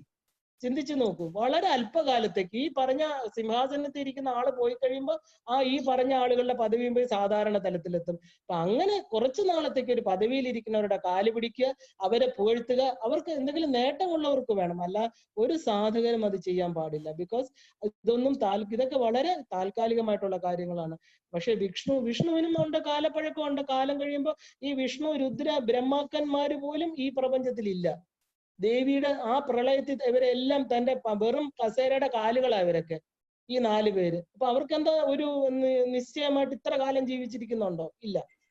അപ്പോ ഇവർക്കെല്ലാം ഒരു കാലത്തിൻ്റെതായിട്ടുള്ള ഒരു കാലം നിശ്ചയിച്ചിരിക്കുന്ന ഒരു സമയം വരെ അവർക്കും ജീവിക്കാൻ പറ്റും. അത് മനസ്സിലാക്കാതെ വൈകുണ്ഠത്തിൽ ഇരിക്കണമെന്ന് പറഞ്ഞ് ഇവർ അഹങ്കരിച്ചു. സാധനയിൽ ഇതെല്ലാം തന്നെ വരുന്നതാണ്. അതുകൊണ്ടാണ് ഞാൻ ഈ കാര്യങ്ങളൊക്കെ കുറിച്ച് എടുത്ത് പറയാൻ കാരണം. അപ്പോ ഇവർക്ക് എന്ത് പറ്റി? തന്റെ ഏത് ആസുരിക ഭാവം കണ്ടാണോ അഹങ്കാരം എന്നുള്ളത് തോന്നിയത്, മതം, ദർപ്പം ഇതൊക്കെ തോന്നിയത്, ആ സനകാദികൾ ശപിച്ചു. നിങ്ങളുടെ ഭൂമിയിൽ ചെന്ന ആസുരിക ഭാവത്തിൽ ഈ ഒരു വേഷത്തിൽ കാമക്രോധ ലോഭ നമുക്ക് കാണുന്നുണ്ട്. ഇനിയിപ്പോ ഈ കാമക്രോധ ലോഭ മോഹ മത മത്സരത്തില് ആദ്യത്തെ 4 പേരാണ് ഈ 3 ജന്മങ്ങളിൽ വരുന്നത്. കാമത്തിന്റെ പ്രതീകം, ക്രോധത്തിന്റെ പ്രതീകം, ലോഭത്തിന്റെ പ്രതീകം. ഈ 3 പേരും 3 ജന്മങ്ങൾ എടുക്കുന്നുണ്ട്. പക്ഷെ ആര് വരും? ഒരു കാര്യം മാത്രമേ അവരെ ഉയർന്ന ആളുകളാണ്, ഇല്ലെങ്കിൽ വിഷ്ണുവിന്റെ ഒരു ഗേറ്റ് കാവൽക്കാരായിട്ട് നിൽക്കാൻ പറ്റില്ല അവർക്ക്. പക്ഷെ അതുകൊണ്ട് ആര് വരും? നിങ്ങളുടെ യജമാനൻ വിഷ്ണു എന്ത് ചെയ്യണം? അവതരിക്കണം, താഴോട്ട് വരണം, നിങ്ങളെ അദ്ദേഹത്തിന്റെ കൈ കൊണ്ട് തന്നെ കൊല്ലണം. കാരണം എന്താ? ഡയറക്റ്റ് മോക്ഷം. പിന്നെ അവർക്ക് പല ലോകങ്ങളിൽ സഞ്ചരിക്കേണ്ട. വിഷ്ണു ഡയറക്റ്റ് കൊന്നു കഴിഞ്ഞാൽ അവർക്ക് തന്റെ സ്വധാമത്തിലേക്ക് തിരിച്ചു പോകാൻ പറ്റും. അങ്ങനെ ജനിച്ചവരാണ് ആര്? ഈ രാവണനും കുംഭകർണനും, പിന്നെ അതിനു മുമ്പെയോ ഹിരണ്യാക്ഷനും ഹിരണ്യകശിപും. പിന്നെ എന്താ പറയാ, ഈ ജന്മങ്ങളില് ഈ പറഞ്ഞ ഹിരണ്യാക്ഷനും ഹിരണ്യകശിപും അവര് രണ്ടുപേരും ജനിച്ചപ്പോ ആരാ ഭഗവാൻ എങ്ങനെയാ വന്ന? വരാഹമൂർത്തിയായിട്ടും നരസിംഹമൂർത്തിയായിട്ടും വന്നു. അവർ അത്രയ്ക്ക് ഭയങ്കര ശക്തരായിരുന്നു. അവിടെയൊക്കെ നമ്മൾ 2 അവതാരം എടുക്കേണ്ടി വന്നു. ഓരോ അവതാരത്തിൽ ഓരോരുത്തരെ കൊല്ലാൻ പറ്റുള്ളൂ. പക്ഷെ രാമാവതാരത്തിൽ 2 പേരെ ഒരുമിച്ച് കൊല്ലുക, രാവണനെയും കുംഭകർണനെയും. അതുപോലെ ഈ രാമാവതാരത്തില് എന്താ പറയാ, പ്രധാന ലക്ഷ്യം എന്തായിരുന്നു? ഈ രാവണനെയും കുംഭകർണനെയും നിഗ്രഹിച്ച് അവർക്ക് അനുഗ്രഹം കൊടുക്കണം. ഏത് നിഗ്രഹത്തിന്റെ പുറകിലും നമുക്ക് കാണാം ഈശ്വരൻ ചെയ്യുന്നു. നമ്മുടെ നിഗ്രഹമല്ല. നമ്മുടെ നിഗ്രഹങ്ങളെല്ലാം നമുക്ക് എന്തെങ്കിലുമൊക്കെ നേടാനായിട്ട്, നമ്മളെ കൊല്ലുന്നതും വീട്ടിൽ കയറി തട്ടിപ്പറിക്കുന്നതും എന്തെങ്കിലും സ്വർണത്തിലോ പണത്തിലോ ഒക്കെ കണ്ണുവെച്ച് മനുഷ്യരെ നിഗ്രഹിക്കുന്നത് സ്വത്തുക്കളിൽ പ്രേരിതമായിട്ട്. പക്ഷെ ഭഗവാൻ നിഗ്രഹിക്കുന്നതോ അവർക്ക് അനുഗ്രഹം കൊടുക്കാനാണ്. നമ്മൾ കണ്ടു, മഹിഷമർദിനി ആയിട്ടുള്ള അമ്മ മഹിഷാസുരൻ എന്താ ചെയ്യണത്? മഹിഷമർദിനി എന്ന് തന്നെ അമ്മയ്ക്ക് പേര് വന്നിരിക്കാം. മഹിഷത്തെ, പോത്തിന്റെ സ്വഭാവത്തെ ഇല്ലാതാക്കി മഹിഷാസുരന് മോക്ഷം കൊടുക്കണം. ദേവി നേരിട്ട് വന്നു. ശുംഭനിശുംഭന്മാരാകട്ടെ, ചണ്ടമുണ്ടന്മാരാകട്ടെ, രക്തബീജനാകട്ടെ, മധുകൈടഭന്മാരാകട്ടെ, ആരായാലും ഏത് ആസുരിക ഭാവത്തെയും ഈശ്വര ശക്തി നേരിട്ട് വന്ന് കൊന്നു കഴിഞ്ഞാൽ കൊല്ലുക എന്ന് പറയാൻ പറ്റില്ല. അവരുടെ ആ നെഗറ്റീവ് ക്വാളിറ്റീസിനെ ഇല്ലാതാക്കി തന്നിലോട്ട് ലയിപ്പിക്കുക. അത്ര ഉയർന്നവരാണ് അവര്. ഭണ്ഡാസുരനൊക്കെ ആരാ? ശതരുദ്രീയം ജപിച്ചവരാ, ശിവന്റെ അനുഗ്രഹം നേരിട്ട് വാങ്ങിച്ചവരാണ്. എന്നിട്ടും അവർക്ക് എന്താ അനുഗ്രഹം കിട്ടിയപ്പോ, വരം കിട്ടിയപ്പോ അവരെന്താ ആ ഒരു മോഹത്തില് തന്റെ മായയില് ലയിച്ചിട്ട് തന്റെ സ്വധർമ്മം കർമ്മങ്ങൾ മറന്നുപോയി. അതുകൊണ്ട് എന്താ ദേവി നേരിട്ട് വന്നു, ലളിതാംബിക നേരിട്ട് വന്ന് ഹണ്ടാസുരനെ വധിക്കുകയാണ്. അതുപോലെ നമുക്ക് മനസ്സിലാക്കാം ഈ പറഞ്ഞ അനുഗ്രഹം കൊടുക്കാൻ, അതായത് സ്വധാമത്തിൽ അയക്കുക എന്നാണ് അതിന്റെ അർത്ഥം. അങ്ങനെ ചിന്തിച്ചാൽ ഈ നടന്ന സംഭവങ്ങളൊക്കെ നടന്നല്ലേ തീരുള്ളൂ. ആലോചിച്ച് നോക്കൂ. ഇതിനൊക്കെ ആരെങ്കിലും നമുക്ക് കുറ്റപ്പെടുത്താൻ പറ്റുമോ? രാമൻ കാട്ടിൽ പോകണം, സീത അപഹരിക്കപ്പെടണം, മാത്രമല്ല ജന്മനിയോഗം ഇനി ധാരാളം ഉണ്ട് രാമന്. ഒന്നും രണ്ടും അല്ല അദ്ദേഹം വന്നിരിക്കുന്നത്. എന്താ ശബരിക്ക് മോക്ഷം കൊടുക്കണം, അഹല്യക്ക് മോക്ഷം കൊടുക്കണം, ബാലിയെ വധിക്കണം, സുഗ്രീവ ഹനുമാൻ സഖ്യം ചെയ്യണം, വിഭീഷണന് രാജ്യാഭിഷേകം ചെയ്യണം. ഇങ്ങനെ എത്ര നിയോഗമാണ് രാമന്റെ ജീവിതത്തിലുള്ളത്. അപ്പൊ ഇതൊക്കെ നടന്നേ പറ്റൂ. ഇതിലൊന്നും നമ്മള് കാര്യകാരണങ്ങൾ അന്വേഷിക്കാതെ അതിലിരിക്കുന്ന ഒളിഞ്ഞു കിടക്കുന്ന തത്വങ്ങളെ മാത്രം കണ്ടുപോകുന്നതാണ് നല്ലത്. അതായത് എന്താ പറയാ, കാര്യത്തിന് വേണ്ടിയിട്ടാണ് കാരണങ്ങൾ ഉണ്ടായെന്ന് ബോധ്യപ്പെടും. കൗസല്യ അവസാനം എന്താ രാമനെ അനുഗ്രഹിക്കുകയാണ്. ആ ഒരു എന്താ പറയാ, അല്ലയോ രാമ, എന്തായാലും നീ ഒരു ധർമ്മിഷ്ഠനായിട്ടുള്ള പുത്രനാണ്. എനിക്ക് അഭിമാനമുണ്ട് നിന്റെ അച്ഛൻ നിന്റെ ആ അമ്മയ്ക്ക് കൊടുത്ത ആ ഒരു വരം നീ ചെയ്യാമെന്ന് പറഞ്ഞല്ലോ, തീർച്ചയായിട്ടും എനിക്ക് സന്തോഷമുണ്ടെന്ന് പറഞ്ഞ് കൗസല്യ സ്വന്തം മാതാവിന്റെ അനുഗ്രഹം വാങ്ങിക്കുകയാണ്. വളരെ എന്താ പറയാ, ദുർഗാ ഭഗവതിയെ നമുക്കറിയാം, ഏത് കാലത്തിലും ദുർഗയെ സ്മരിക്കുന്നത് എന്താ, ദുർഗയെ ഹരസി ഭീതിമശേഷ ജന്തോ സ്വസ്ഥൈ സ്മൃതാമതിമതീവ ശുഭാം ദദാസി ദാരിദ്ര്യ ദുഃഖ ഭയ ഹാരിണി കാത്തുധന്യ സർവോപകാരകരണായ സുധാർദ്രചിത്ത. ആർദ്രചിത്തയുള്ളവളാണ് ദുർഗ. ആ ഒരു ത്രിഗുണാത്മികയാണ്. ആ ഒരു ത്രിഗുണങ്ങൾക്ക്, ആ നമ്മുടെ ഗുണങ്ങളുടെ ഒരു ആ സംയോഗത്തിൽ വരുന്ന ഏറ്റക്കുറച്ചിൽ കൊണ്ടാണ് നമുക്ക് ഇങ്ങനത്തെ സംഭവിക്കുന്നത്. സത്വഗുണം, രജോ ഗുണം, തമോ ഗുണം, 3 ഗുണങ്ങളും തമ്മിൽ പരസ്പരം ചേർച്ചയില്ലാതെ ചില സമയത്ത് തമോ ഗുണം വർദ്ധിക്കും, ചില സമയത്ത് രജോ ഗുണം വർദ്ധിക്കും. അങ്ങനെ വരുമ്പോൾ ഉള്ള കർമ്മങ്ങൾക്ക് കാരണം എന്താ, മനുഷ്യനിൽ ഈ ഗുണങ്ങളുടെ ഏറ്റക്കുറച്ചിലാണ്. ഇത് ഇല്ലാതാക്കാൻ ഒരാൾക്കേ സാധിക്കുള്ളൂ, സാക്ഷാൽ ദുർഗാ പരമേശ്വരി, ലളിതാ പരമേശ്വരി. തന്റെ തത്വങ്ങളില് 36 തത്വങ്ങളിലൂടെ അമ്മ എന്തായിട്ട് തീരുന്നു, 3 ഗുണത്രയ വിഭാവിനിയായി തീരുക. ഗുണത്രയങ്ങള് സത്വം, രജസ്, തമസ്. അത് നമുക്കറിയാം, ബ്രഹ്മാവ്, വിഷ്ണു, രുദ്രൻ. തന്റെ സൃഷ്ടി, സ്ഥിതി, സംഹാരം, അങ്ങനെ 3 ഗുണങ്ങളിലൂടെ സാക്ഷാൽ അമ്മ ആ ഒരു എന്താ പറയാ നിഷ്കള സ്വരൂപത്തിൽ യാതൊരു കലകളുമില്ലാതെ ആ ഉയർന്ന തലത്തിലിരിക്കുന്ന ആ നാമരൂപങ്ങളില്ലാത്ത ലളിതാ പരമേശ്വരി എന്ന് പറയുന്ന ആ പൂർണ്ണ ചൈതന്യം കലകളോടുകൂടി ഭൂമിയിൽ വന്നിരിക്കുന്ന അവസ്ഥയാണ് നമ്മൾ ദുർഗാ പരമേശ്വരി എന്ന് പറയുന്നത്. മഹാകാളി, മഹാലക്ഷ്മി, മഹാസരസ്വതി. അപ്പൊ ഈ ദുർഗയെ സ്മരിച്ചാല്, ഈ ദുർഗയുടെ പാതാരബിന്ദങ്ങളിൽ കാഴ്ചവെക്കുന്ന മനസ്സിന് ആ ദുഃഖങ്ങളിൽ നിന്ന്, ഏത് ദുരിതങ്ങളിൽ നിന്ന്, ദുരിതം ഹര ദുർഗയെ, എന്റെ ദുരിതങ്ങളെ ഇല്ലാതാക്കൂ. ദുരിതം എന്താണ്? ഈ പ്രപഞ്ചത്തില്, ഈ സംസാര സാഗരത്തിൽ നമുക്ക് വന്നു ചേരുന്ന ദുഃഖങ്ങളാണ് ദുരിതങ്ങള്. അതായത് ഈ ശരീരത്തിനുണ്ടാകുന്നത് ക്ലേശങ്ങള്, പലതരത്തിലുള്ള ദുഃഖങ്ങള്. ഈ പറഞ്ഞ രാമന്റെ അമ്മയായിട്ടുള്ള കൗസല്യ ദേവി, ആ ദേവിയെ വിളിച്ച ഒരു വളരെ പ്രശസ്തമായിട്ടുള്ള തന്ത്രശാസ്ത്രത്തിലെ ഒരു പ്രാർത്ഥനയാണിത്. അതായത് ദേവി അത് രാമനെ പോവാൻ വേണ്ടി, രാമൻ എന്ന് പറഞ്ഞാൽ ഈ ലോകത്തിന്റെ എന്താ പറയുക സ്ഥിതികാരകനായിട്ടുള്ള മഹാവിഷ്ണുവാണ് രാമൻ. എല്ലാവർക്കും അതറിയാം, കൗസല്യ മാതാവിനും അറിയാം. പക്ഷേ ആ ദേവി ഈ പ്രപഞ്ച സ്വരൂപിണിയാണ്. ഈ പ്രപഞ്ചത്തിലെ ദുഃഖങ്ങൾ, രാമൻ പോകുന്നത് എവിടെയാണ്? വനത്തിലേക്കാണ്. അവിടെ ദുഷ്ടമൃഗങ്ങളുണ്ട്, രാക്ഷസന്മാരുണ്ട്, എന്തൊക്കെയാണ് സംഭവിക്കുന്നത് അറിയില്ല. ആ അമ്മ ആരെ വിളിക്കുന്നു? സർവ്വലോകത്തിനെയും ത്രാണനം ചെയ്യുന്ന ദുർഗാ ഭഗവതിയെ വിളിക്കുകയാണ്. എങ്ങനെയാണ്? ദുർഗേ ഭഗവതി ദുഷ്കൃതനാശിനി ഭർഗപ്രിയെ സർവരക്ഷണ തൽപരെ ലോകമാതാവെ പ്രസാദിക്ക നീ ശിവേ ശോകവും മോഹവും നീക്കി രക്ഷിക്കമാം. ഇല്ല നീ അല്ലാതെ എനിക്ക് ആരും ആശ്രയം. കല്യാണി കല്യാണി സകല നികേതനെ ദുഷ്ടനിഷൂദിനി സജ്ജനങ്ങൾക്ക് സന്തുഷ്ടിയും പുഷ്ടിയും നൽകും മഹേശ്വരി കാത്യായനി വിശ്വമോഹിനി മാം സദാ കാത്തുകൊള്ളേണമേ നിത്യം നമോസ്തുതേ. ദേവാർച്ചിതേ മഹാദേവ പ്രിയതമേ ഹേ വിശ്വകാരിണി ദേവി തുണയ്ക്ക നീ. ഹേ ഈ വിശ്വത്തിന്റെ കാരണക്കാരിയായിരിക്കുന്ന അല്ലയോ ജഗദംബികെ, ദുർഗാ പരമേശ്വരി, എന്റെ മകനിത് ഒരു ആരണ്യത്തിലേക്ക് യാത്ര ചെയ്യുകയാണ്. നമ്മളെല്ലാരും, നമ്മുടെ അമ്മമാരും അച്ഛന്മാരും എല്ലാം പറയുന്നത് എന്താ? ആരണ്യത്തിലേക്കുള്ള യാത്ര. അതായത് ഈ പറഞ്ഞ സൃഷ്ട പ്രപഞ്ചത്തിലേക്കുള്ള യാത്രയിലാണ് നമ്മൾ ഓരോരുത്തരും, ഇല്ലേ? ഇവിടെ എന്തൊക്കെ നേരിടണം, ആരെയൊക്കെ എന്തൊക്കെ നേരിട്ടാൽ നമ്മുടെ ജീവിതം തീരും നമുക്കറിയില്ല. അപ്പൊ ഓരോ അമ്മയ്ക്കും തന്റെ മക്കൾക്ക് വേണ്ടി ദുർഗയെ ശരണം പ്രാപിക്കാൻ പറ്റും. ഈ പറഞ്ഞ കൗസല്യ സ്വന്തം മകനെ കാട്ടിലേക്ക് അയക്കുന്നതിന് മുമ്പ് ദേവിക്ക് ശരണാഗതി ചെയ്യുകയാണ്. അപ്പൊ ആരാണ് ഏറ്റവും ഉയർന്ന തലത്തിലിരിക്കുന്നത്? ഈ വിശ്വപ്രപഞ്ചത്തെ സൃഷ്ടിച്ച് സംരക്ഷിച്ച് തന്നിൽ ലയിപ്പിക്കുന്ന മഹാശക്തിയായിട്ടിരിക്കുന്ന ദുർഗാ പരമേശ്വരിയായ ലളിതാ ത്രിപുര സുന്ദരി എന്ന് പറയുന്ന ഒരു മഹാശക്തിക്ക് കൗസല്യ മാതാവ് തന്റെ മകനെ രാമനായിരിക്കുന്ന വിശ്വജേതാവായിട്ടിരിക്കുന്ന ധർമ്മത്തിന്റെ വിഗ്രഹമായിട്ടിരിക്കുന്ന രാമനെ സമർപ്പിച്ച് പ്രാർത്ഥിക്കുകയാണ്. എന്താ? എന്റെ കുഞ്ഞിനെ ഹേ വിശ്വകാരിണി, ഈ വിശ്വത്തിന് കാരണഭൂതയായിട്ടിരിക്കണം, അല്ലയോ അമ്മേ എന്റെ കുഞ്ഞിനെ രക്ഷിക്കൂ എന്ന് പറയും. ഇതാണ് ഒരു അമ്മയുടെ പ്രാർത്ഥന. ഒരു അമ്മമാർക്ക് ആ അമ്മയുടെ അടുത്ത് എന്താ പ്രാർത്ഥിക്കുന്നത്? നമ്മൾ ഈ കൗസല്യ എന്താ ആ അമ്മയുടെ അടുത്ത് പ്രാർത്ഥിക്കാൻ കാരണം? ഈ അമ്മയ്ക്ക് അറിയാം ഈ പറഞ്ഞ ഫിസിക്കൽ മദറിനെക്കാളും എത്രയോ ഉയർന്നതാണ് നമ്മൾ വന്നിരിക്കുന്ന ധാമം. ആ അമ്മയ്ക്ക് മാത്രമേ നമ്മളെ ദുഃഖങ്ങളിൽ നിന്ന് കരകയറ്റാൻ പറ്റൂ. ആ അമ്മയ്ക്ക് മാത്രമേ യഥാർത്ഥ പ്രൊട്ടക്ഷൻ, സംരക്ഷണം ആ ഒരു സൃഷ്ട പ്രപഞ്ചത്തിൽ ഇരിക്കുന്ന ഓരോ ജീവനും കൊടുക്കാൻ പറ്റൂ. അതുകൊണ്ടാണ് അവിടെ സറണ്ടർ ചെയ്യുന്നത്.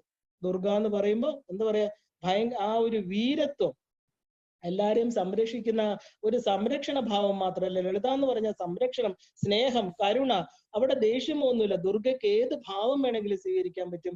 വീരദുർഗ നമുക്കറിയാം. എന്താ പറയാ, നമ്മൾ ദുർഗാ സൂക്തമൊക്കെ കേട്ടിട്ടുണ്ട്.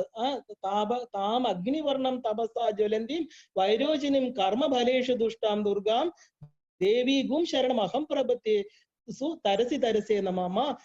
ഈ സാഗരത്തില് എന്നെ കടത്തിവിടാൻ അമ്മയല്ലാതെ ആരാ ഉണ്ടത്? ആ തപസ്സോട് കൂടി നിൽക്കണം. ആ തപസ് കൊണ്ട് ജ്വലിക്കുന്ന അല്ലയോ ദുർഗാ പരമേശ്വരി, എനിക്ക് ഈ പറഞ്ഞ പ്രപഞ്ച ദുഃഖങ്ങളിൽ നിന്ന്, ഈ പ്രാപഞ്ചിക ദുഃഖങ്ങളിൽ നിന്ന് എന്നെ ഒന്ന് കടത്തിവിടാൻ അമ്മ തന്നെ എന്നെ സഹായിക്കും. ഇതെന്താ? ഇതൊക്കെ വേദകാലത്തിലുള്ള മന്ത്രങ്ങളാണ്. ദുർഗാസൂക്തം, ശ്രീസൂക്തം ഒക്കെ.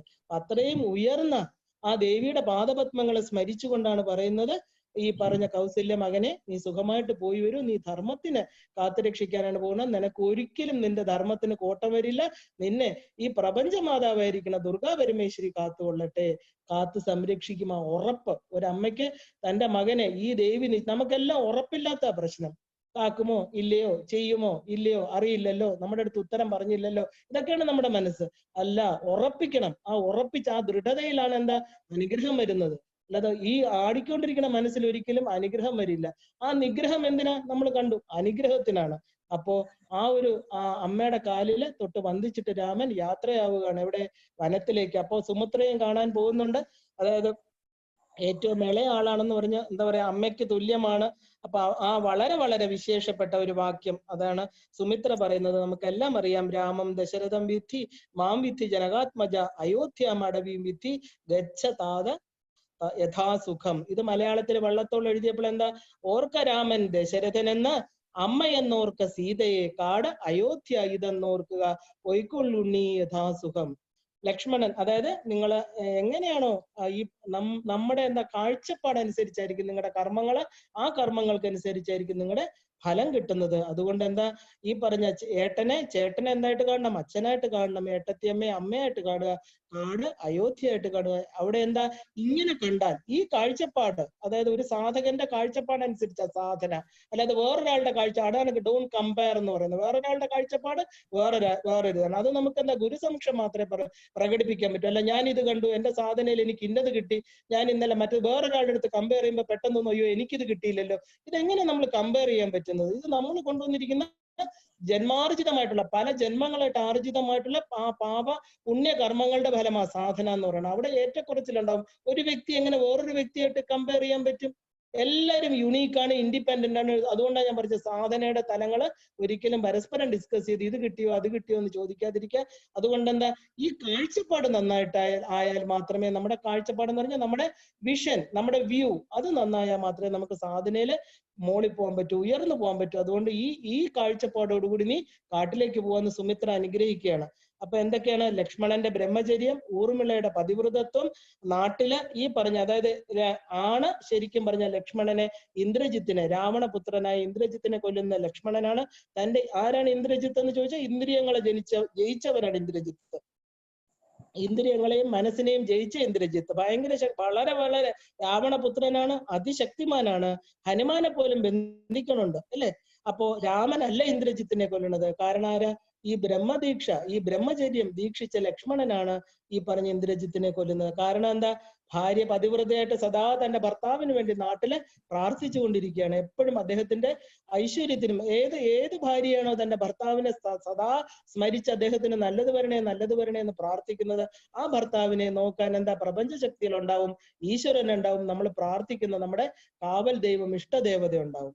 അല്ല ഇദ്ദേഹം ഇപ്പോഴെങ്ങും തിരിച്ചു വരണ്ട, അയ്യോ എന്തെങ്കിലും ആയിപ്പോട്ടെ, എനിക്ക് അത്രയും സുഖമാണെന്ന് വിചാരിക്കണമെങ്കിലോ ആ ദുഃഖങ്ങളെല്ലാം അദ്ദേഹം എന്താ പറയാ അനുഭവിക്കേണ്ടതായിട്ടും വരും. അപ്പോ ഈ ഇന്ദ്രജിത്തിനെ കൊല്ലാൻ, ഈ ഇന്ദ്രജിത്തുമായിട്ട് നേരിടാൻ എവിടുന്നാണ് ലക്ഷ്മണന് ധൈര്യം എന്ന് ചോദിച്ചാൽ തന്റെ ഭാര്യയുടെ പാതിവൃത്യ ശക്തി, രണ്ട് ഇദ്ദേഹത്തിന്റെ ബ്രഹ്മചര്യം. ഈ ലക്ഷ്മണൻ 14 വർഷം കണ്ണ് ഇമവെട്ടാതെ വിശപ്പും ദാഹവും ഇല്ലാതെ ഉറങ്ങാതെ അദ്ദേഹം ഈ പറഞ്ഞ രാമനും സീതയ്ക്കും വേണ്ടി സ്വന്തം അച്ഛനെയും അമ്മയും പോലെ കാവൽ നിന്ന ഒരാളാണ് ലക്ഷ്മണൻ.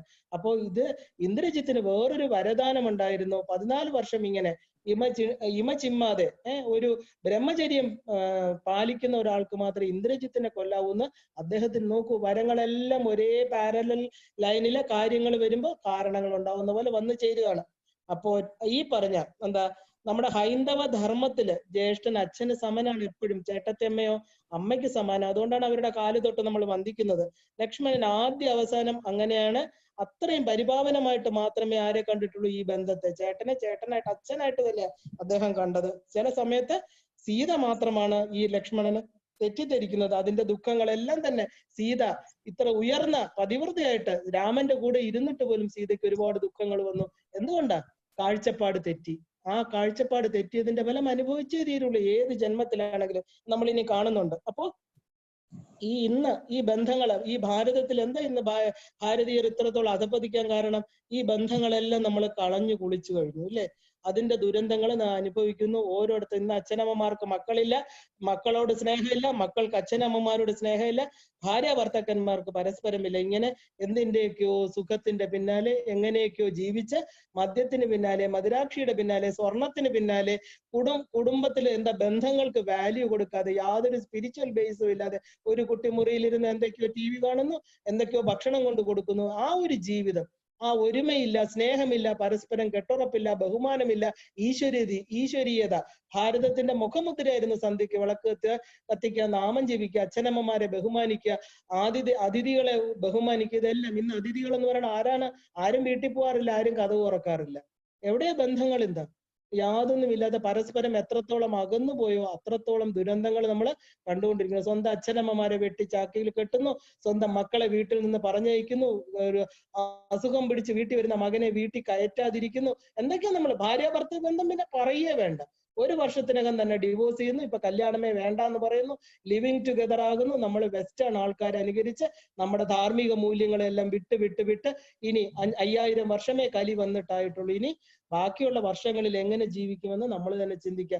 പക്ഷെ ഈ മൂല്യങ്ങളെ തിരിച്ചു കൊണ്ടുവന്നാൽ ഈ ആശയങ്ങൾ എന്നും എപ്പോഴും ഭാരതീയ പൈതൃകത്തിൽ എടുത്തു കാണിക്കും. അതുകൊണ്ടാണ് ഈ പറഞ്ഞ പുരാണങ്ങളുടെ മൂല്യം. അതായത് അയോധ്യ എന്ന് പറയുമ്പോൾ യുദ്ധമില്ലാത്ത സ്ഥലം എന്ന് നമ്മൾ കാണുന്നത്. അയോധ്യ എന്ന് കേൾക്കുമ്പോൾ നമുക്കറിയാം എന്താ അവിടെ രാമന്റെ രാജ്യം, രാമരാജ്യമാണത്.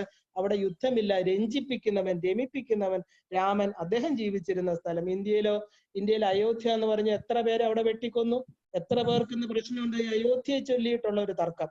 നമ്മുടെ ഇന്ത്യ മഹാരാജ്യത്തിനകത്ത് കിടന്ന ഒരു സ്ഥലം, രാമന്റെ സ്ഥലം. അത് എന്താണ് അവിടെ മുസ്ലിങ്ങളും അവിടെ ഹിന്ദുക്കളും തമ്മിലുള്ള ഒരു ഭേദം, വഴക്കം.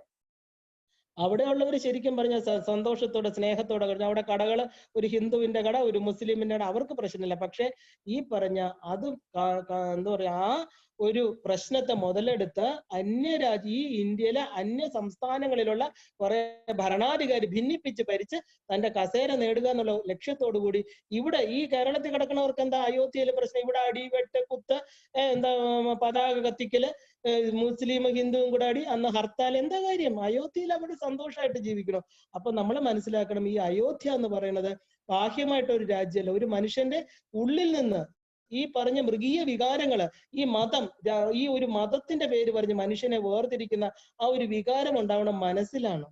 ഈ അയോധ്യ എവിടെയാ? ആ രാമരാജ്യം മനസ്സിലാണ്. ഒരു യുദ്ധങ്ങളില്ല, പരസ്പര വിദ്വേഷങ്ങളില്ല, ഒരു സ്പിരിച്വാലിറ്റിയില്, ഒരു ബേസിക്കലി ഒരു സത്യത്തെ അറിഞ്ഞ വ്യക്തിക്ക് അവിടെ ഹിന്ദുവും മുസൽമാനും ക്രിസ്ത്യാനികളും എല്ലാം കൈകോർത്തു. അതാണ് നമ്മുടെ ഭാരതത്തിന്റെ പൈതൃകം. ഇന്ന് ഭാരതീയരെന്ന് നമ്മൾ പറയുന്ന ഹിന്ദുക്കൾ എന്ന് പറയുന്ന ഈ മതസഹിഷ്ണുതയാണ്.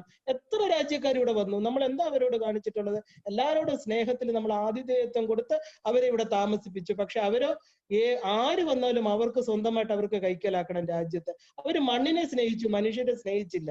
അല്ലേ? മനുഷ്യര് ആ ഒരു മനുഷ്യത്വത്തിന്റെ പേരിൽ നമ്മൾ ചെയ്തതിനെ എല്ലാം അവര് തെറ്റിദ്ധരിച്ച് അവരുടേതാക്കി ശ്രമിക്കും. അവർക്ക് വെട്ടിമുറിക്കണം, പാകിസ്ഥാനാവണം, അവർക്ക് പ്രത്യേക രാഷ്ട്രം വേണം. അതിന് നമ്മുടെ ഭരണാധികാരികൾ കൂട്ടുനിന്ന് നമ്മുടെ ഭാരതാംബയെ, ആ പാവപ്പെട്ട അമ്മയെ, ആ ഒരു പൈതൃകത്തിൽ ദേവിയുടെ 51 ശക്തിപീഠങ്ങൾ ഇരിക്കുന്ന ഈ ഭൂമിയെ, ഈ പുണ്യ ഭൂമിയെ വെട്ടിമുറിച്ച് അവർക്ക് കൊടുത്തു. എന്നിട്ടും അവർക്ക് മതിയായില്ല. എല്ലാവരും അവിടെ പോയോ? ഇല്ല. നമ്മൾ എന്നിട്ട് സഹിക്കണില്ലേ? നമ്മുടെ ക്ഷേത്രത്തിന്റെ അടുത്തിരിക്കുന്ന പള്ളി പോലും നമ്മൾ പൊളിക്കണം എന്ന് പറയുന്നില്ല. അതാണ് ഹിന്ദുക്കള്. ആ ഹിന്ദു എന്ന് പറഞ്ഞാൽ എന്താ? ഹിന്ദു എന്ന് പറഞ്ഞാൽ നമ്മൾ എപ്പോഴും ഒരു ജാതിയായിട്ട് കാണരുത്. ആ ഹിന്ദു മതം, നമ്മുടെ അഭിപ്രായം, മതം മീൻസ് നമ്മുടെ ഡിസിഷൻ, അഭിപ്രായം എന്ന് മാത്രമേ അതിന് അർത്ഥമുള്ളൂ. നമുക്ക് എല്ലാവരും എന്താ പറയുക, സഹോദരത്വേണ വാഴുന്ന, എല്ലാവരും സഹോദരരായിട്ട് ജീവിക്കുന്ന ഒരു രാജ്യമാണ് ഹിന്ദു രാജ്യം. അവിടെ മതങ്ങളുടെ പേരിൽ അവിടെ ആരെയും മാറ്റാറില്ല, അകറ്റി നിർത്താറില്ല. പക്ഷെ രാമക്ഷേത്രം വരുന്നതിന്റെ പേരിൽ എന്തൊക്കെ പ്രശ്നങ്ങള് നമ്മുടെ കുറെ കുൽസിത ബുദ്ധികള്, നമ്മുടെ ഭരണാധികാരികള് അവര് നമ്മുടെ നാട്ടിലുണ്ടാക്കി, നമുക്ക് പ്രശ്നം ഉണ്ടാക്കി, നമുക്ക് മുസ്ലിങ്ങളുടെ അടുത്ത് വൈരമുണ്ടാക്കി, നമ്മൾ തമ്മിൽ ഒരിക്കലും യോജിക്കാത്ത രണ്ട് വ്യക്തിത്വങ്ങളാക്കി തീർത്തു. ആര്? ഈ പറയുന്ന മനുഷ്യര്, ഈ പറഞ്ഞ അവരുടെ സ്വാർത്ഥപൂർണമായിട്ടുള്ള ഭരണ രീതി കൊണ്ട് നമ്മുടെ മനസ്സിലുണ്ടാക്കിയത് ഇന്ന് നമ്മളെ ഭിന്നിപ്പിച്ച് ഭരിക്കുക. അങ്ങനെയാണെങ്കിൽ വോട്ട് കൂടുതലിട്ട് എത്ര തരംതാണ് ഒരു രാമൻ എന്ന് പറഞ്ഞ രാമൻ ആ ഒരു എല്ലാവരെയും, എല്ലാ ജാതിക്കാരെയും സ്നേഹപൂർവ്വം, കാട്ടിലാണെങ്കിൽ പോലും ഭരതൻ ചെന്ന ചോദിക്കുന്നത് എന്റെ നാട്ടിലുള്ളവർക്ക് സുഖമാണോ, അവര് ചെയ്തോ, ഇവര് ഭക്ഷണം കഴിച്ചോ, മൃഗങ്ങൾക്ക് കൊടുത്തോ, ഗുരുക്കന്മാരെ ബഹുമാനിച്ചോ, ആതിഥേയരെ സൽക്കരിച്ചോ, എന്താണ് ഭരത, ഇതൊക്കെ നന്നായിട്ട് നടക്കുന്നില്ലേ? നോക്കൂ രാമന്റെ മനസ്സ്. ഇവിടെയാണെങ്കിലോ ഒരു ഭരണാധികാരി എന്റെ പാർട്ടിപ്പെട്ടവർ നന്നായോ, എന്റെ പാർട്ടിയിലുള്ളവർ ശരിയായോ, അവർക്ക് വീട് കിട്ടിയോ, ബാക്കിയുള്ളവർ എങ്ങനെയോ പോട്ടെ. എല്ലാവരുടെ പൈസയും കൊണ്ടല്ലേ ഒരു രാഷ്ട്രം നന്നാവുന്നത്?